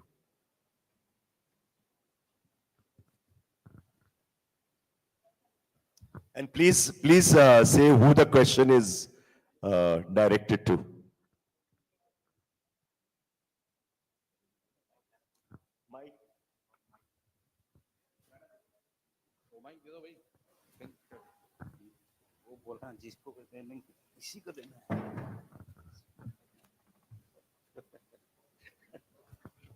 Good afternoon, everybody. My question is for the entire panel. I'm a MSME unit from Howrah. Is there any product list which you want to develop by MSMEs, or you need more suppliers for certain products? This list will help MSMEs like us to know what the companies want and the process of the job. Yeah, there is a portal called Srijan portal, where all the PSUs are putting a list of items. Like for example, BDL has 1100 and some numbers of items which we are looking at indigenization. So from that you will get an idea of what you want. So I'm sure whether it's GRSE or whether it is any of the other PSUs, so indirectly you know what is required and where you can work for it. That is the start point. There are other things also. I think the services are also doing something, and they have a something on the Directorate of Indigenization, etc. also are putting up some portals where you can get the information. Anybody would like to add? No, since you're on Howrah, you can just hop across to our company and we'll be glad to share whatever, we can interact. It's always open. Thank you. Last question.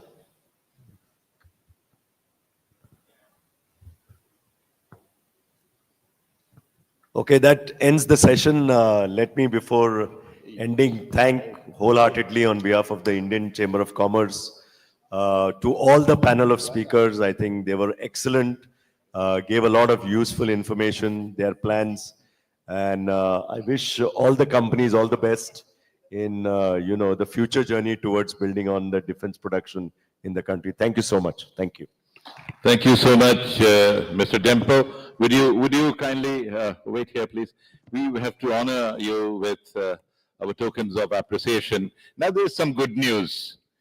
Hey, we are going to break for lunch now. Hey, that's good. And it makes sense because we'll have the two subsequent sessions. The last one is small after we've had a hearty lunch.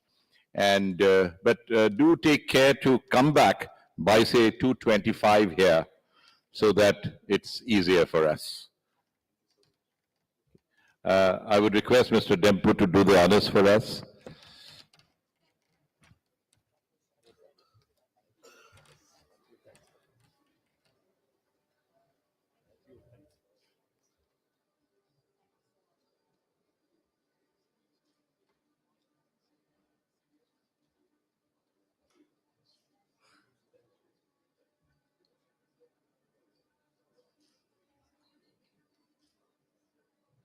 Thanks very much. We shall now break for lunch and let's come back. Okay, one group photograph, that's fine.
Ladies and gentlemen,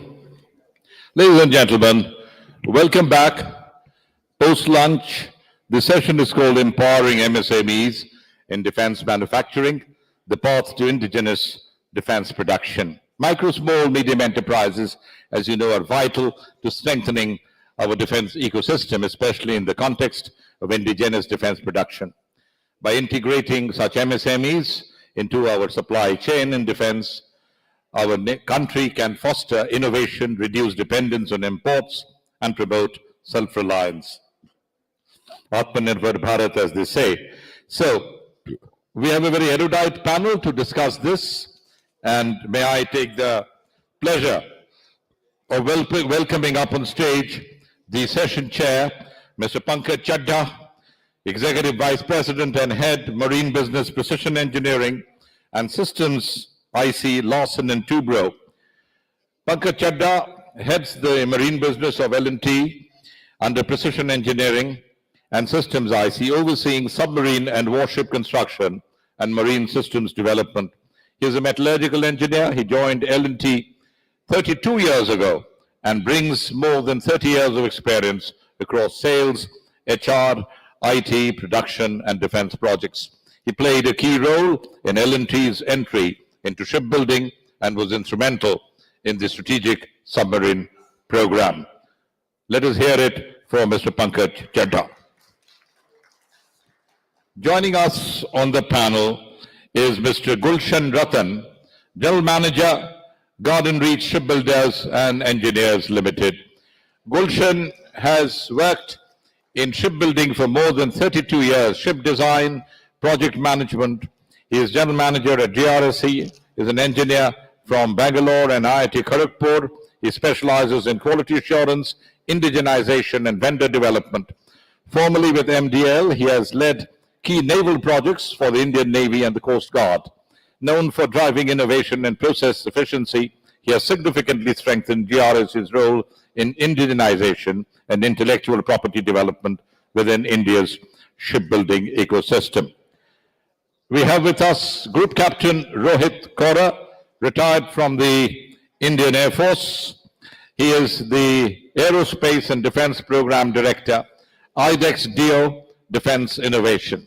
He is an aerospace and defense innovation leader with more than 30 years of experience across the Indian Air Force, Ministry of Defense, and the private sector. He is a specialist in avionics, EW systems, and reconnaissance integration. He has contributed to key modernization efforts. He is a project director at IDEX DO. He mentors startups, MSMEs, enables indigenous tech adoption in business. We are happy to invite up on stage Saptarshi Haldar, Deputy General Manager, Hindustan Aeronautics Limited.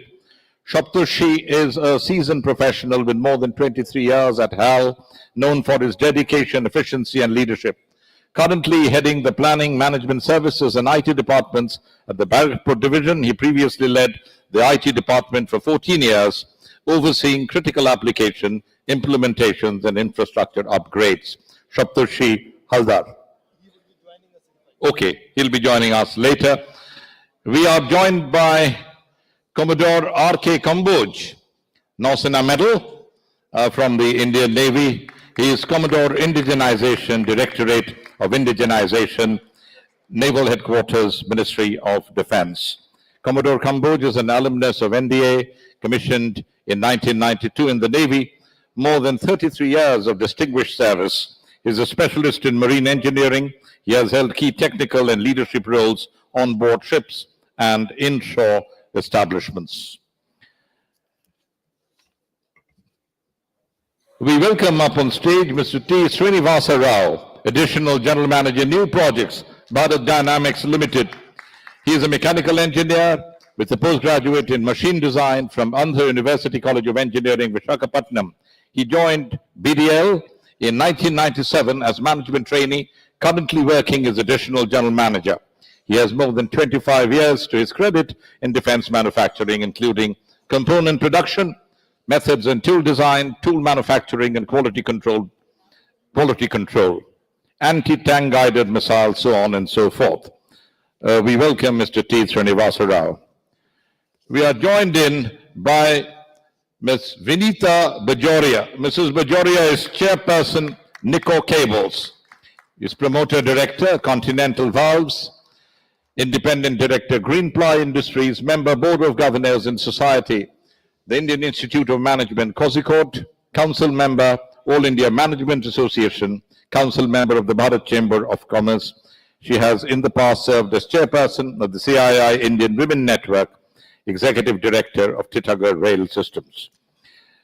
She's a member of the Global Advisory Board, Harvard Business School, for no less than 8 years. And finally, let's welcome Mr. R. Sundaram. Mr. Sundaram is a veteran of India's aerospace sector with more than 35 years of expertise and a background in polymer tech and mechanical engineering. He founded the Salem Aeropark and the Aerospace Engineers Private Limited, AEPL, pioneering indigenous manufacturing for defense and aviation. AEPL, as you know, holds top global certifications and is India's first Z gold-rated aerospace firm. So that's Mr. R. Sundaram for you, founder and managing director of Aerospace Engineers Private Limited. So with those few words, beg your pardon, I shall hand over the session to Mr. Pankaj Chadha, the chair of this session. Thank you, Mr. Biplab. Thank you. Good afternoon, ladies and gentlemen. Thanks, ICC.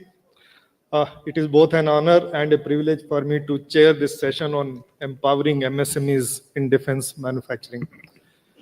See, morning session was all about quality, right? What is expected from MSMEs? But one thing was missing.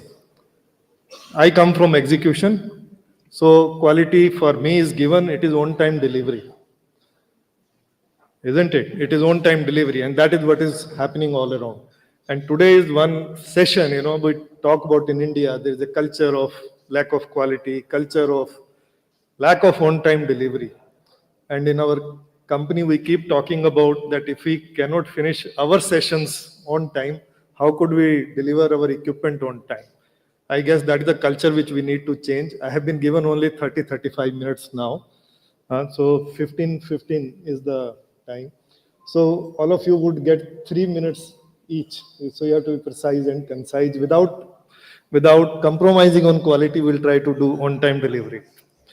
So this panel today is uniquely positioned to provide multi-dimensional perspective. As you heard Biplab giving introduction about everyone. And at the end of the session, the aim is to deepen our understanding of enhancing MSMEs participation in the defense sector. So I will begin with Mr. Gulshan Ratan.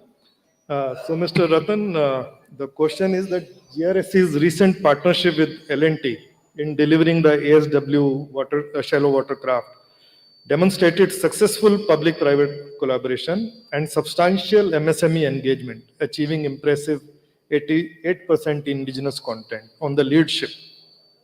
So what critical lessons emerged from this partnership, which our MSME vendors should be aware of?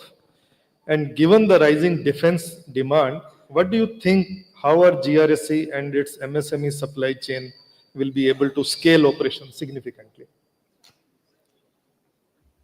Thank you, sir. Honored to be part of this panel. I would commence my response through a statement that collaboration is the golden ring of any successful industry. The collaboration with L&T underscored the importance of leveraging complementary capabilities. So while GRSC brought in-depth design, warship design capability and program management, L&T, on the other hand, contributed with modern infrastructure and execution capacity. One of the major lessons,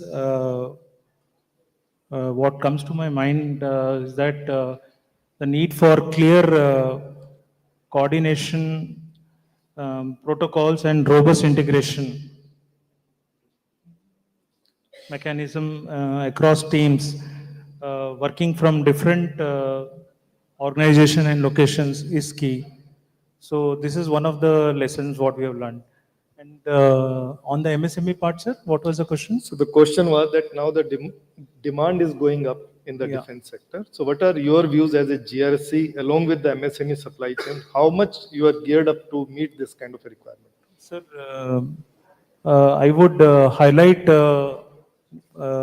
GRS's interventions, which we have recently taken up with DDP MOD. While we have 2,000 plus MSMEs registered with us, we have proposed several policy level amendment to the ministry and to further strengthen MSME participation. Some of them are to split, we have proposed to the ministry to split, suppose we have a fair amount of big project. There, if we are able to split our tenders to L1, L2, L3 Okay. bidders, so this will ensure broader MSME participation. We have also proposed certain policy rationalization initiatives, wherein we have proposed to revisit CVC advisory on prior experience criteria for service-only contracts. On the green channel and self-certification, we have proposed to the ministry recently in writing that to allow tie-ups with external NABL for MSME who don't have in-house NABL accreditation.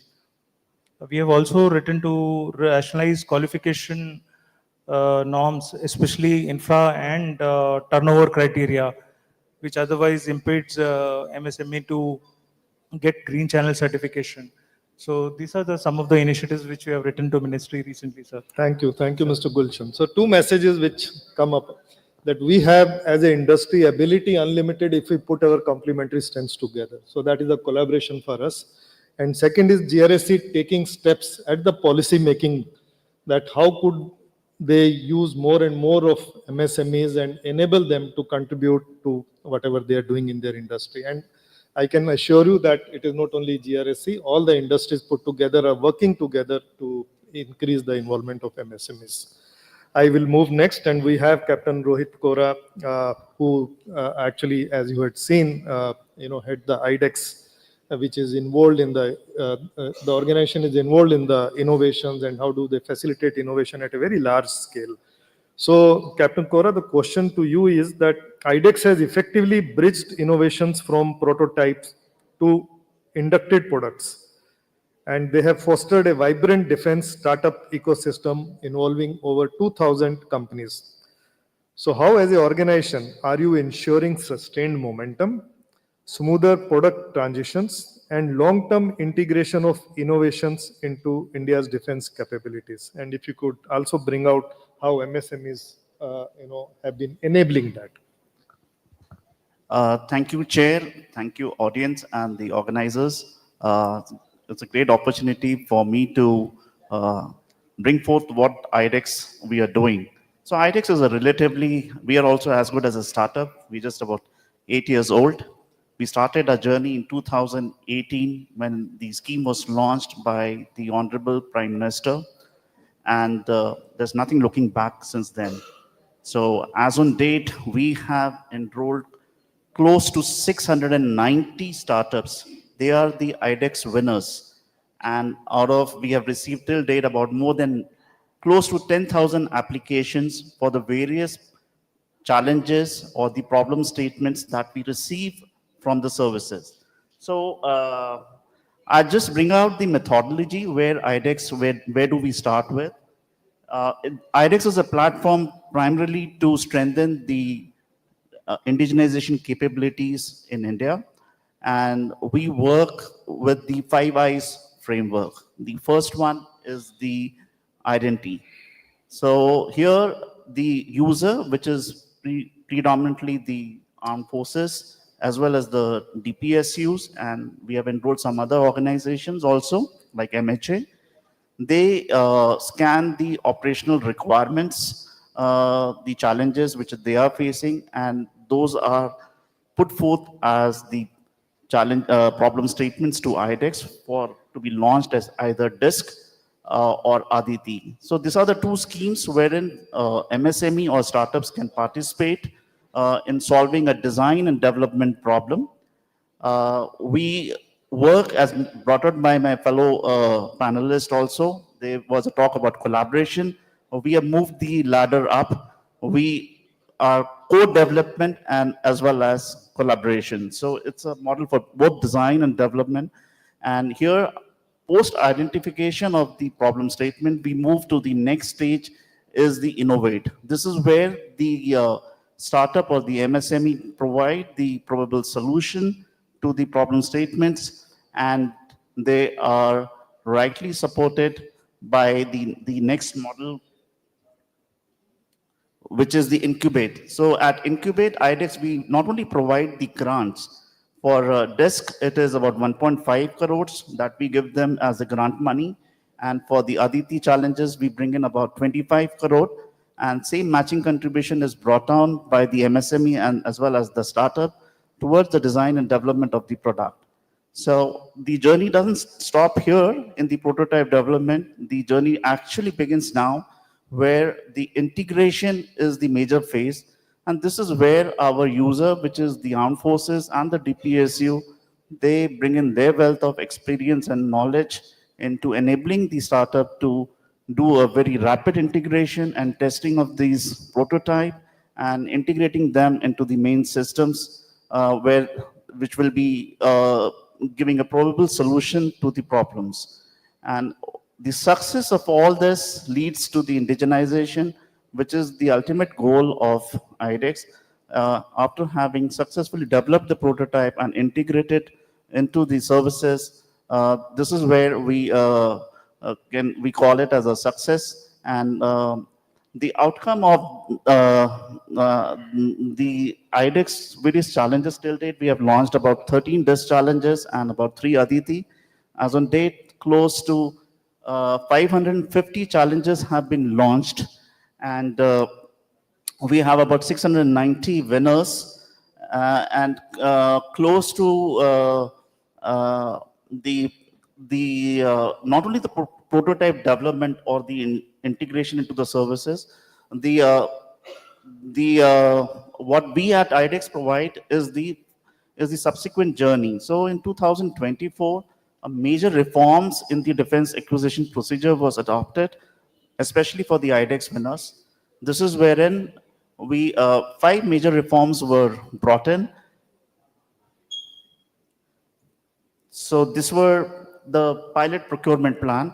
This is where the services were told to give the pilot procurement plan before the problem statement reaches us. So there is a procurement plan for every challenge which has been thrown out under the IDEX framework.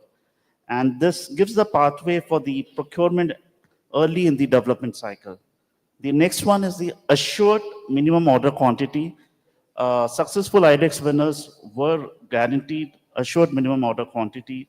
This mitigates the risk for innovators for ensuring a minimum order in their solution is successful.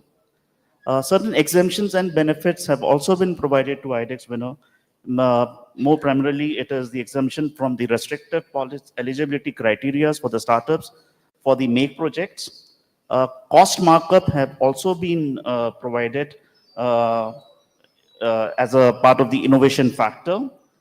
Relaxation in terms of performance securities, bank guarantees, and liquidated damages for IDEX winners. And also DPSUs have also been asked to align their procurement procedures in alignment to the amendment carried out in the DAP. So the tangible benefits, since 2024, we are seeing there are tangible benefits and the impact which we have seen post these reforms. Close to about 60 plus technology has been developed. They are very innovative technology and they have already moved towards the production. Further, about 3,000 plus crore worth of AON has been granted for these 45 plus products which have been developed under IDEX. And crucially among them, about 1567 procurement orders have already been given by the services to the IDEX winners. So these measures are collectively demonstrate the IDEX comprehensive approach to ensure that the innovative prototypes are not just developed, but are also successfully integrated and procured for active service within the Indian Armed Forces. Thank you. Thank you. Thank you so much, Captain. Having seen IDEX very closely, we have seen it gaining traction, and it is very, very useful for all the innovators who are sitting here and outside. I would request you to go to the Ministry of Defense website, look at IDEX, their challenges, and just see how you could, tap into this very interesting opportunity. I'll move forward, and the question is to Ms. Vinita Bajoria. And we have seen actually, Nico cables have become highly, highly successful in their business. So ma'am, the question to you is that considering Nico's success in defense contract, what do you think, what key policy enablers significantly boosted your achievements, and how critical have your investment in advanced R&D technology? We understand they have invested in electron beam irradiation process, setting up a 3 megawatt accelerator. So this kind of investment has been for maintaining your competitive advantage and meeting defense sector demands. Good afternoon. I would like to thank Indian Chamber of Commerce and Commodore Hari for inviting me here today to speak on this immensely important subject of Indian MSMEs participation in the defense sector. In the last decade, the defense manufacturing sector in India has undergone the most significant shift, especially by opening up to private companies. And the numbers are quite mind-blowing, as Mr. Ramchandani was mentioning in his opening session, that India has seen a doubling of defense manufacturing in the last 8 years, and the same doubling will actually take place in 4 years. So, and considering that private participation is only 25%, there is a lot of room for the private companies to enter and really make significant inroads into the defense manufacturing sector. So, coming to your question about NICO and how the policies have enabled you, us. and how did you build your competitive advantage? Yes. Yeah. So I must tell you that NICO is a company we bought in 2021. It had been lying closed for 6 years, but we took it over, and we have successfully, what started as a turnaround has now become a structured transformation. So we have, this year marks a very significant milestone as we look at scaling up from an MSME to a large scale unit next year. And of course, I must say that the government policy has been very, very enabling, and the key policies which have really helped NICO have been the ones which were just being mentioned, like the IDEX has been IDEX, and of course there has been the GEM, which is the Government E-Procurement, Shrijan, DRDO's Technology Development Fund, and Make in India Defense Acquisition Procedure, and Strategic Partnership Model have also provided long-term policy continuity. Most importantly, the qualification and certification processes have become far more transparent, with clearly defined audit protocols, testing parameters, and documentation standards, eliminating much of the earlier ambiguity. And apart from these policy initiatives, we at NICO, we decided that we have to make a very simple but a firm choice from early on, that if we are to enter defense, we would build serious capabilities or not enter at all. So we focused on 3 core areas. Number 1, technology. We invested heavily in technology, like you were talking about the electron beam machine. So we invested a lot in plant modernization, specialized testing infrastructure, and internationally benchmarked quality systems. Defense demands absolute precision, and that only comes from robust processes. The second area that we focused on was compliance discipline. In defense qualification, there is nothing called almost compliant. Every document, test report, and audit trail matters. We went through multiple design iterations, months of field trials, and almost 2 years of sustained validation to receive full certification. Today, this audit-driven discipline is part of our DNA. Then the third core area was customized solutions, as defense rarely buys off-the-shelf items. Every platform brings unique technical, environmental, and mission-specific challenges.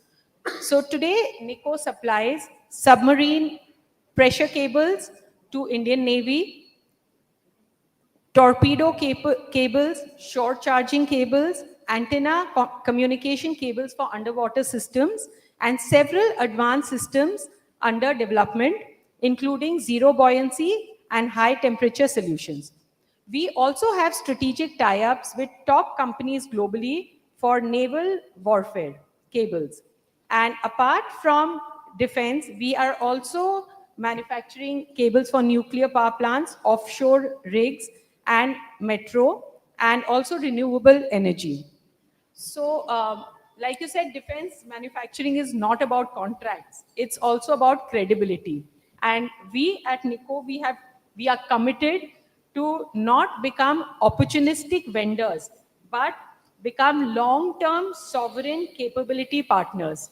And for this, I would like to thank the Government of India, and of course, the Government of West Bengal has also been most supportive, and West Bengal also presents unique opportunities in the defense manufacturing sector. Wonderful, ma'am. And this success story is truly inspirational. So this is all about, the principles. How do you deal with defense requirements so effective in such an effective manner? And I felt so happy today when they told us that their cables have qualified for the nuclear submarines by the Naval Group of France. So they deserve a round of applause, and I think lots of learning for all of us. I would move next to Commodore Kamboj. See, we spoke about IDEX, which is fostering innovation culture across the country. But another important thing is indigenization. We all are talking about Atmanirbharta. And Commodore Kamboj has been a veteran who has spent most of his life driving indigenization in Navy. And Navy has been the front runner as far as indigenization is concerned. And we could learn a lot from the response which he would give now to my question. Sir, the question to you is that with initiatives like NIO, Sprint, the Navy actively engages MSMEs and startups and received over 2,000 proposals from industry, and dozens of contracts have already been awarded. How has this open approach transformed indigenization, and how does the Directorate systematically prioritize the continuous indigenization of evolving technologies and imported systems? Over to you. Thank you, sir. Jai Hind, ladies and gentlemen. It's a proud privilege to come and speak in front of you. I'll take one question at a time. A quick answer to the first one, since IDEX has already been talked about. It was a very singularly focused approach from Navy on certain specific technologies that we wanted to develop through IDEX. Second was ease of business or hand-holding of the startups by Indian Navy. And topping it up with milestone-based payments through IDEX. And third most important part was that industry and Navy, we were hand in glove. Like we were willing to fail together and we were willing to succeed together. These three were the most important parts that drove IDEX, and we moved ahead the way we are moving today. Out of the 690 startups that are working across the ecosystem, 260 are working with us. We have 188 projects as on date. About 24 AONs have been awarded, and 14 orders have been placed worth about 1,200 crores. And we are likely to place a couple of more orders to take it to about 2,000 crores. So that much for IDEX. But I would also like to bring up one very important aspect. IDEX has been the youngest child in the family. Like, it has been pampered well. However, the elders have slogged much more and delivered much more, which doesn't get talked about. Whether it is a scheme like Make One, Make Two, Technology Development Fund, or a lot of indigenization being done through the revenue route that we classically call it, for the sustenance of the fleet. A huge amount of work is being done through these routes. However, the visibility pocket is not there because the previous generation never felt that you need to be visible. It is the new kids on the block who are more on the Twitter than the older generation, that is. So that is what has probably made a difference. That is how IDEX is in focus. Coming to the second question that was posed, how do we prioritize? Like, it's a difficult task. We run a fleet which has got 103 ships, 136 ships as on date, another 60 plus under construction.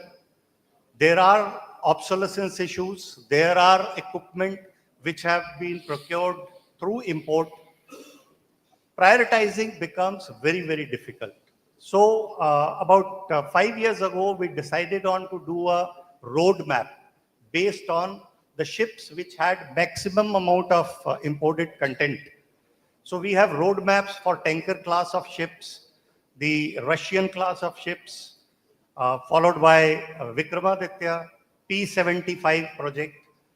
And what we do is we pick up most critical items out of these and convert them into something called as roll-on plan. That means a plan which is going to be supported by funding within the Navy, whether it is capital or whether it is revenue. And that is how we go out to the market and we interact with the MSME startups, big industry, and move our projects ahead. Just for the information of the audience, all revenue projects you can fish at DEFPROC. That is the Defense Procurement Panel. We traditionally have been resisting to be on GEM because what we do is not traditional procurement. There is large amount of development and there is a possibility of failing. So we need to dovetail that. All other schemes are very highly advertised on internet, on Defence Make in India portals. So you can kindly just look at that and see what Navy has decided to do for itself. Thank you very much. Thank you so much, Commodore Kamboj. Since I deal with the Navy, I have seen the kind of slogging, he and his officers do.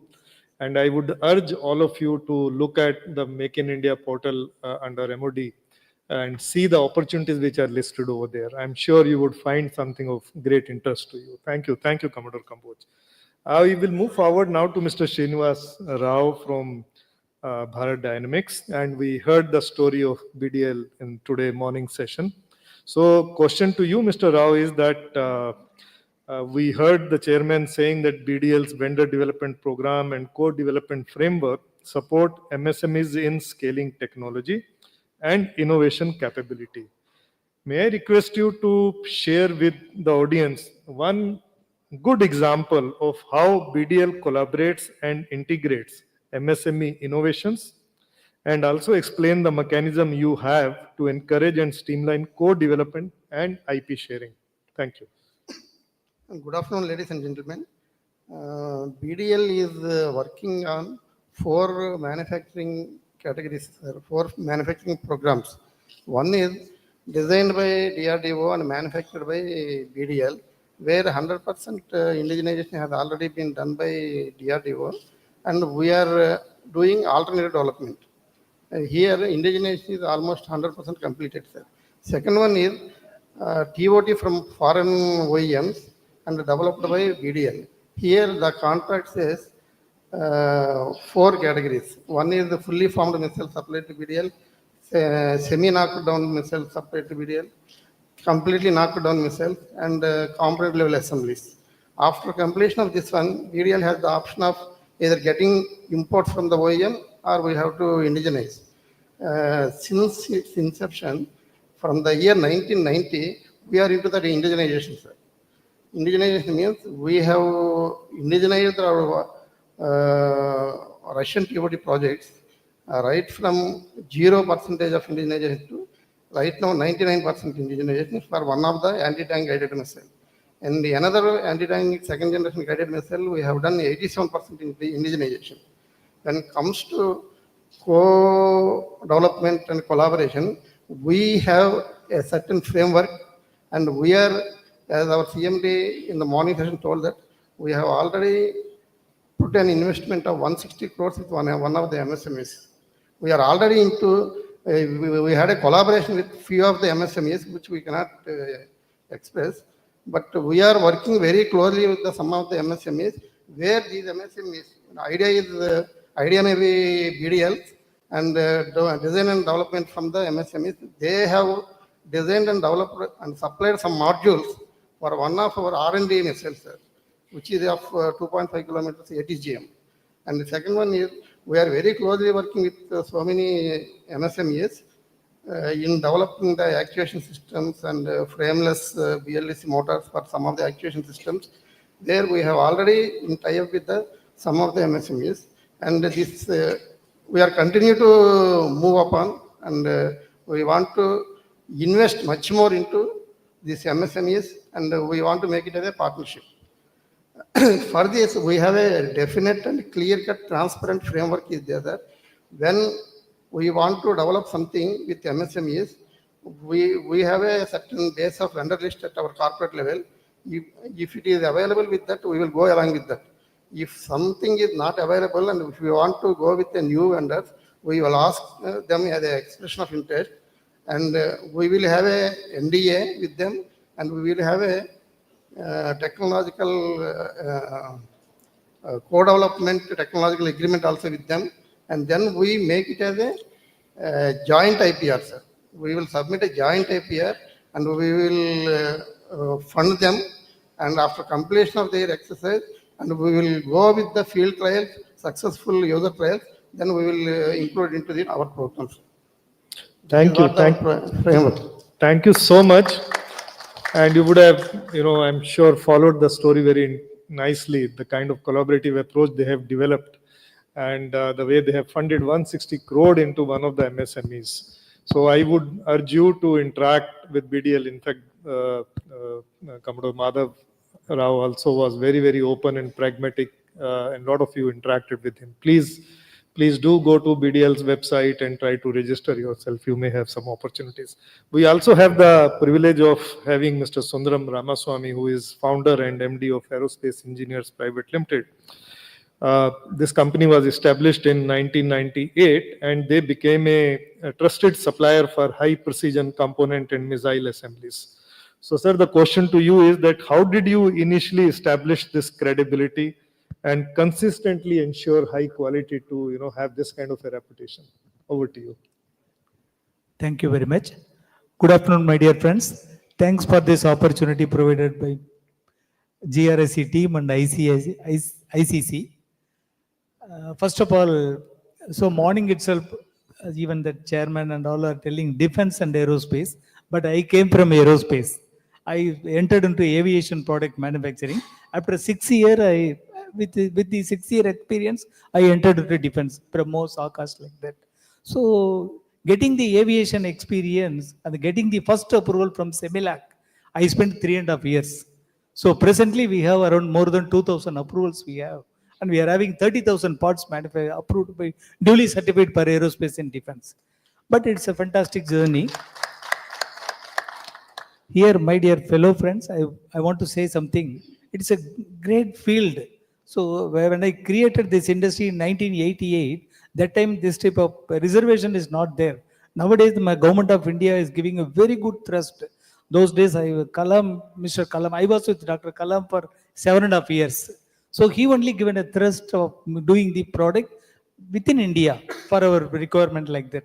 Now we are making the products and gain the experience from our India, local to global. So we have around 40% exports in our product line, and we are exporting our products to Boeing, Airbus, Eaton, and other products like that. But once we are able to produce the part with the quality, proper delivery, customer will not go away. All because of the DPSU support provided by DPSUs like HAL, BDL, BEL, like that only. I love to work with GRSC and L&T, sir. L&T, I am working with some missile pods, sir. Even submarine area I want to work. Because we are working with aerospace, aero and space also. Underwater, now only we are entering into working with submarine and underwater, this thing. Please provide an opportunity. And recently, we got a NADCAP certification for elastomer product. I am basically polymer technologist. I started this industry for making the rubber pods for HAL. But with the experience of 7-8 years, HAL provided me an opportunity to enter into mechanical components like lubrication oil pump, shut-up valve, dump valve, and so many LRUs. Presently, we have around 600 LRUs manufactured for fighter aircrafts and Boeing. Boeing also we are supplying LRUs. So like that, we are interested to enter into many areas. And usually Dr. Kalam casually is telling. Mr. Ramaswamy, I'll just. So usually Dr. Kalam used to tell, we need to compete with only foreign people, not with our own friends like that. We are always going to compete with only foreign years like that. Thank you very much. Thank you for this opportunity. Jai Hind. Jai Hind. He is a founder, and the kind of struggle he has seen, because at that time there was not much support, as he mentioned. And today we have, for example, you heard about IDEX, Directorate of Indigenization. So I think his success deserves a huge round of applause from all of us. And you may like to interact with him over a cup of tea and learn, some of the insights from his experience. Thank you. So we move to Mr. Haldar, who is DGM with Hindustan Aeronautics, another big story. So Mr. Haldar, quickly, we'll have 3 minutes, and your question is that HAL has successfully collaborated with MSMEs to indigenize critical component. So could you just tell us what challenges HAL faced and how did you overcome them? Thank you. Good afternoon, ladies and gentlemen. First of all, I would like to thank the Indian Chamber of Commerce for having me over here and represent my company and be a part of this elite presence on and off the dais. Now, HAL is the first Maharatna Defence PSU, as many of you might be knowing. And we are, HAL is, if you see the growth trajectory of HAL is steadily moving up the value chain of the production. So we are emerging as a lead integrator. So, and we have a requirement of tier 1 suppliers who will be continuously feeding our production lines. And we are dealing with almost 2,500, a ballpark figure of MSMEs right now. And the challenges, if I quickly come on to it, is the first and foremost is the quality standards. I've been interacting with in the B2B sessions with some of the MSME vendors over here. One thing I would need to put forth is that we must understand that a defense product and a non-defense product, there's a marked difference between it as far as quality standards are concerned. So you have to have at least AS9100D certification. So, and you must understand that these are HAL making flying machines. So any part, any component, any sub-assembly which you produce for us, either through indigenization route or through outsourcing route, it has to have that airworthiness certification. So you have to start with at least AS9100D certification. And if you're going for rubber components, you have to have a CEMIL approval for the rubber compounds. If you're going for indigenization route, you have to have get the product certified through RCMA, the Regional Center of Military Airworthiness. So quality and the timeliness of the supply. So these two things are very critical as far as our upcoming projects are there. There are plethora of projects for HAL. So I want and I would urge the MSME vendors to concentrate on these things. And obviously, Government of India through the Make in India initiatives have given a lot of scope, and there are a lot of scope for investments also to upgrade the infrastructure and to upgrade your systems and processes to the standard of an aviation and aerospace company. So that is all from my side. Thank you. Thank you so much, Mr. Halder, for bringing it out. So, ladies and gentlemen, if I just need to summarize, so we have one theme as a collaboration. So whether it is GRSC, whether it is HAL, whether it is BDL or L&T, all of us are looking for this collaboration with MSME industry. This whole thing could be facilitated either through IDEX or Directorate of Indigenization for all the three services. So for all of you, there is an enablement. And then we have two North Stars sitting here. We have Nico Cables and we have Aerospace Engineers Private Limited, whose success story, I guess, should inspire all of us. So thank you so much. I hope this was insightful conversation. And since we are running short of time, so maybe, we could interact with the panelists later. And to my co-panelists, thank you so much for coming over and sharing your insights with all of us. Thank you.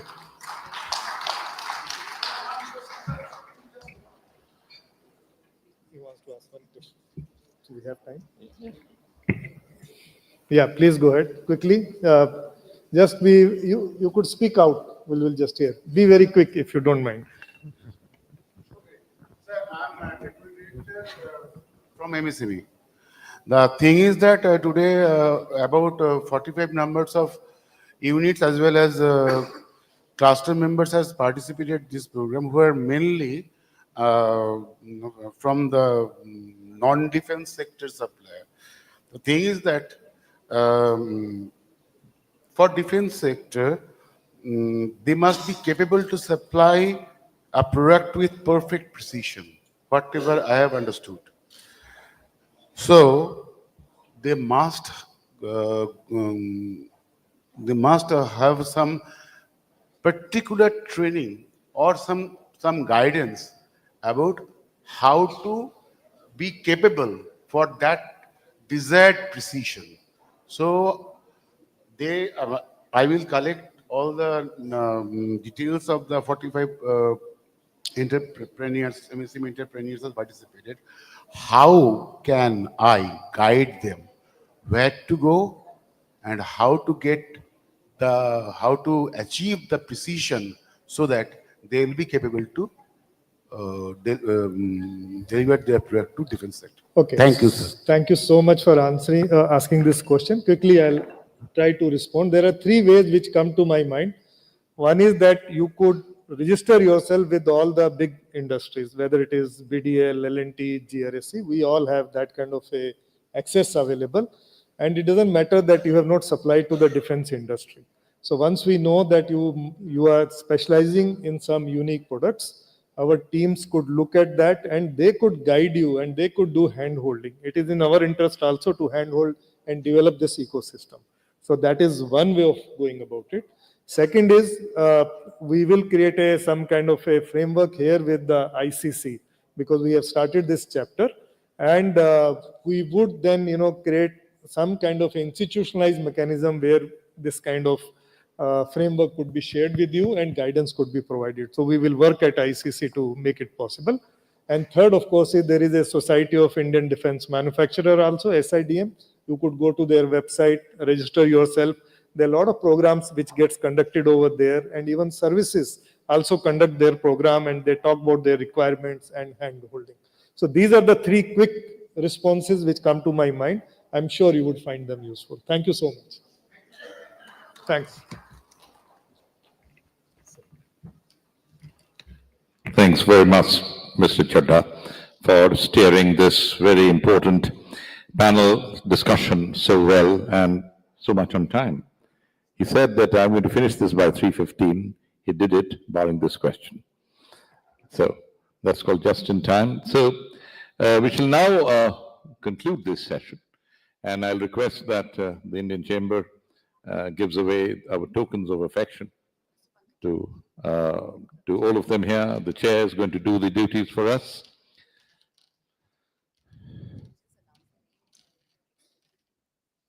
What? Okay. Okay. We start off with Mrs. Bajoria.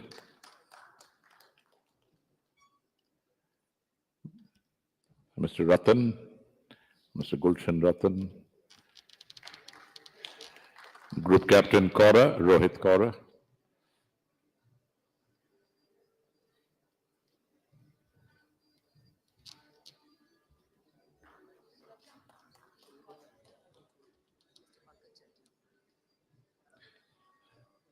Commodore Kamboj, Mr. T. Srinivasa Rao, and Mr. R. Sundaram, Shaptashi Lahiri.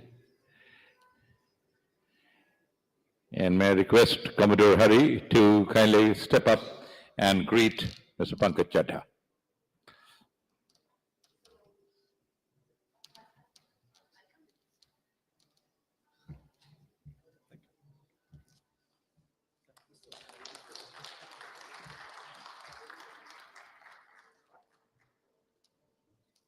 The group photograph, so you'll be there.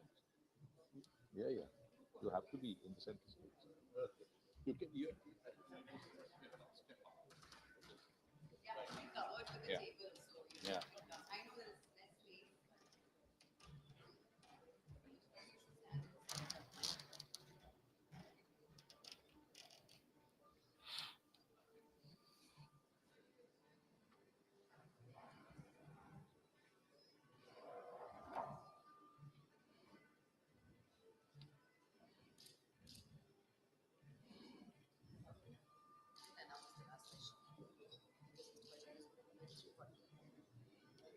Thank you very much.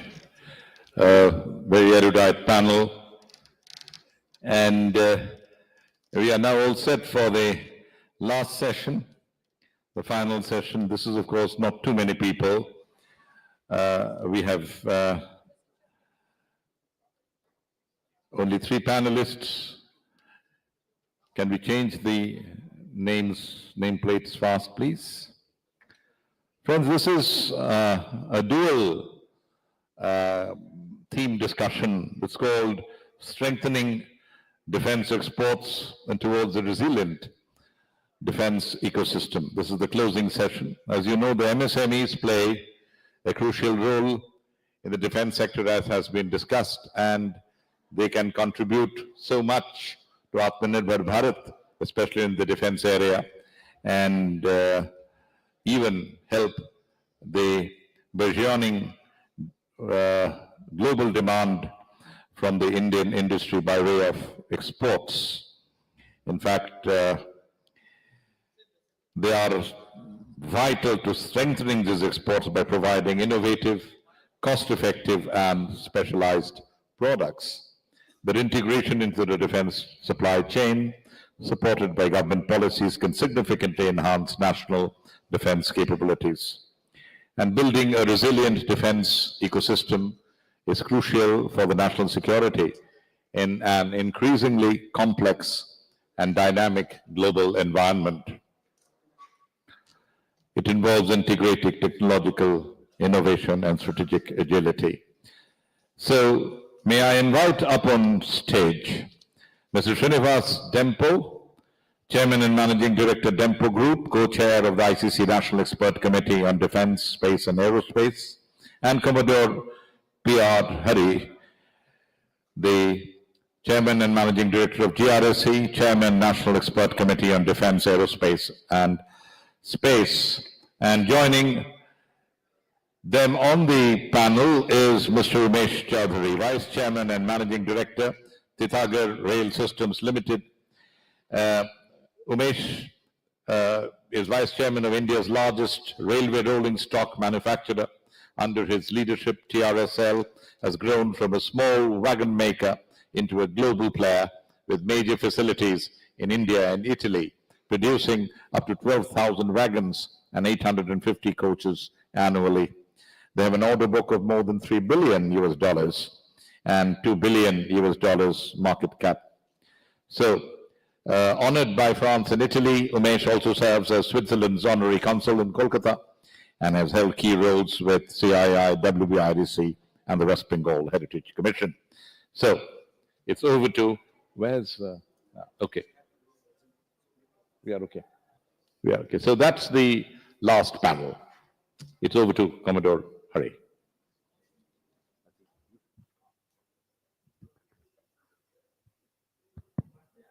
This is a concluding session, and I'm happy to inform you that only two of us are here. So I would now request Mr. Umesh Chaudhary to start the proceedings. Then I will give the concluding remarks and give you a summary of what happened today from my perspective. Thank you very much, Commodore Hari, and thank you very much for having me here in this extremely relevant forum. Well, you said that we are just two of us here, so just being two of us is big pressure, particularly in the last session after lunch on a Saturday afternoon. So we'll do our best to keep everybody awake. But if you do feel asleep or fall asleep, it's not because we are boring, it's just because you ate too much. So there's just a disclaimer. But on a serious note, this is a very relevant theme that we are discussing upon, which is MSME participation in a segment like defense. And as we have seen in the recent past, India, from being a net importer of defense technology and defense equipment, has proven its mettle, its prowess into designing and manufacture of sophisticated defense equipments. And this is a huge shift. The whole Make in India policy, the Atmanirbhar Bharat policy of the government, particularly in the defense sector or overall on the infrastructure sector like railways, which is our prime business, is a great opportunity not only for the larger industries, but more so for the MSME to ride the wave, if we may say so. And the new technologies that are coming up in India, we've seen the kind of missiles, drones, ships that Commodore Hari's company does. We have had the opportunity of working on a few projects together, and we would look forward to continue to work on many more together. The opportunity that the MSME has and should kind of capture is only possible if there is awareness created, awareness on both opportunities, but awareness on the responsibilities for the MSME. Because without those responsibilities which the MSME has in being able to get there, to make itself ready to capture this opportunity, the opportunity will vanish away. And when I say that, I mean in terms of their own mindset, in terms of their own processes, in terms of upgrading their technology standards, their quality standards, and all of that. So that awareness and opportunity can only be informed by way of such gatherings that has been organized under the aegis of the Indian Chamber. I think that's all I would like to say in my opening remarks, and I'd be very happy to interact with Commodore Hari, or if there are questions from the audience, from anybody, which I'd be trying to answer to the best of my ability. So thank you very much once again for having me with you, and it's a great pleasure for me to be here. Thank you, Mr. Umesh Chaudhary. Before I go on to the summary, I would just like to ask you one question.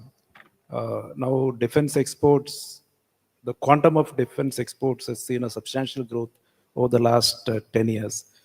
Considering the global environment as a whole, do you see the defense, the momentum to be maintained in future too? I think the momentum is only going to increase, seeing the geopolitical situation that is going on in the world. On one side, so that is creating demand for exports of defense equipment. But on the other side, how India is positioning itself, how India is growing in terms of technology, in terms of reliability, and all of that. So I believe that the opportunity that Indian companies have to become global, and like our Prime Minister says, local for global, that is an opportunity, that is a reality and we must work towards that. In fact, Commodore, we have worked together on export, not directly on defense, but at least in shipbuilding, when we made such a prestigious project for Guyana together. Thank you. Gives me great pleasure to sum up the day's happenings. The panel discussions, as expected, have been enriching, and we had two full-fledged panels and the inaugural session. And we had representatives from the industry, the MSMEs industry, that includes the public sector undertakings, major private players, as well as the MSMEs, and representatives from the quality assurance, innovation, and indigenization organizations. So that, in a nutshell, gives each of these organizations to give their perspective on defense and MSME collaboration for enhancing defense production of our country. We had over 100 plus MSMEs attending this inaugural event, and I'm encouraged by the response, plus 20 panelists coming from the various parts of the country, from north, east, south, and west, which again is a very positive note. One of the speakers had mentioned regarding indigenous content in a particular segment. I'll just like to highlight this point. In shipbuilding, the indigenous content, what we claim is around 80 to 90%. But in my perspective, this is an illusion. While we talk 80 to 90% as in terms of procurement in Indian rupees, what we must strive is to reach a stage where, when we talk indigenization, that is designed, manufactured, and integrated in India. I'm sure that is a track which we are traveling now. Mr. Ramchandani had mentioned that we stand alone and we fight our own wars. This is a reality that we have just got an exposure a couple of months back during the pre-Op Sindoor phase. This is the reality, and that gives all the more reason why collectively we must enhance our defense production capability. The chief guest, Air Chief Marshal Arup Raha, gave a historical perspective and converged on the importance of indigenous manufacturing. And Mr. Rajesh Pandey, the Principal Secretary, Government of West Bengal, gave his perspective as to why MSMEs must involve themselves more and why the industry should encourage MSMEs to contribute towards various segments, since he was also handling other segments like textiles, how MSMEs can contribute towards the overall growth of the industrial environment in West Bengal. One interesting panel discussion was an input from the QA organization, Commodore Bhattacharya. He used the term ignorance. Many of the MSMEs are not aware as to whom to go, what to look for. So this is an input which I feel the MSMEs must effectively utilize. We are approachable, the industry is approachable, the QA organizations and innovations organizations are approachable. So please utilize this approachability to maximize your collective growth. I had mentioned that this is a centenary year of the ICC, and we are proud to have this event during the centenary year. We thank the ICC and also for giving the expert committee this opportunity, and also our knowledge partner, the KPMG, who had made the report which was published today. I feel, having seen the success of this event, we must have more events like this. But these events, as the Principal Secretary mentioned, that these events are intended to evolve ideas that should be translated into actions. That is what we must aim for. And thank you again for providing all of us this opportunity to interact with each other. Thank you.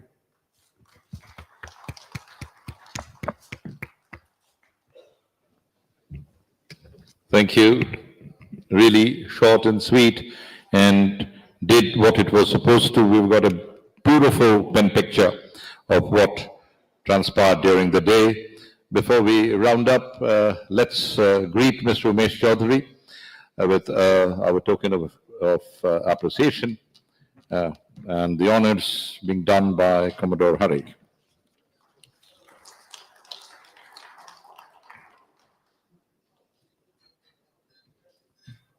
Thank you, Umesh Chaudhary. Thank you. May I just interfere and request Commodore Hari to please give away a memento to our person who held the program together, Mr. Viplav Ganguly. Thank you so much for everything. Can you hear me? Every time the speaker changes, the voice modulation changes completely. That is the expertise of It's indeed a pleasure to work with ICC. I have been associated with them for a long time, professionally for about 25, 26 years as in my jobs. But to see so many defense MSMEs around, especially Commodore Hari and various other friends from the defense sector, I was delighted being here throughout the day. Thank you.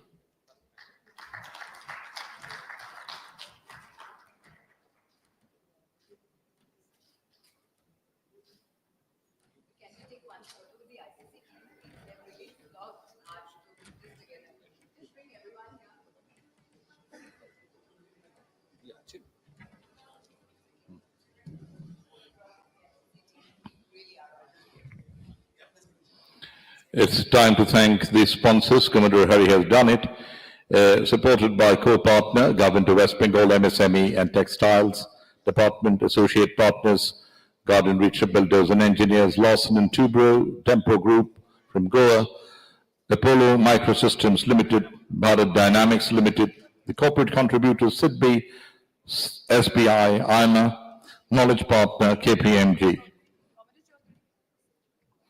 Thank you very much.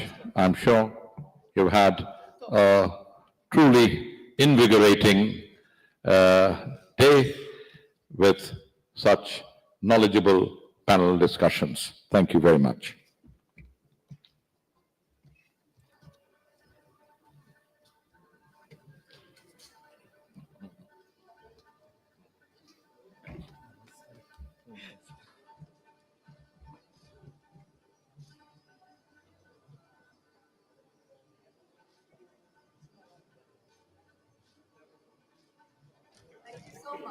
Thank you, sir. Thank you.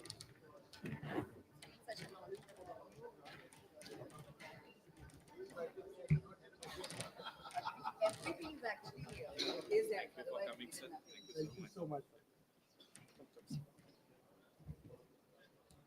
It's all your show.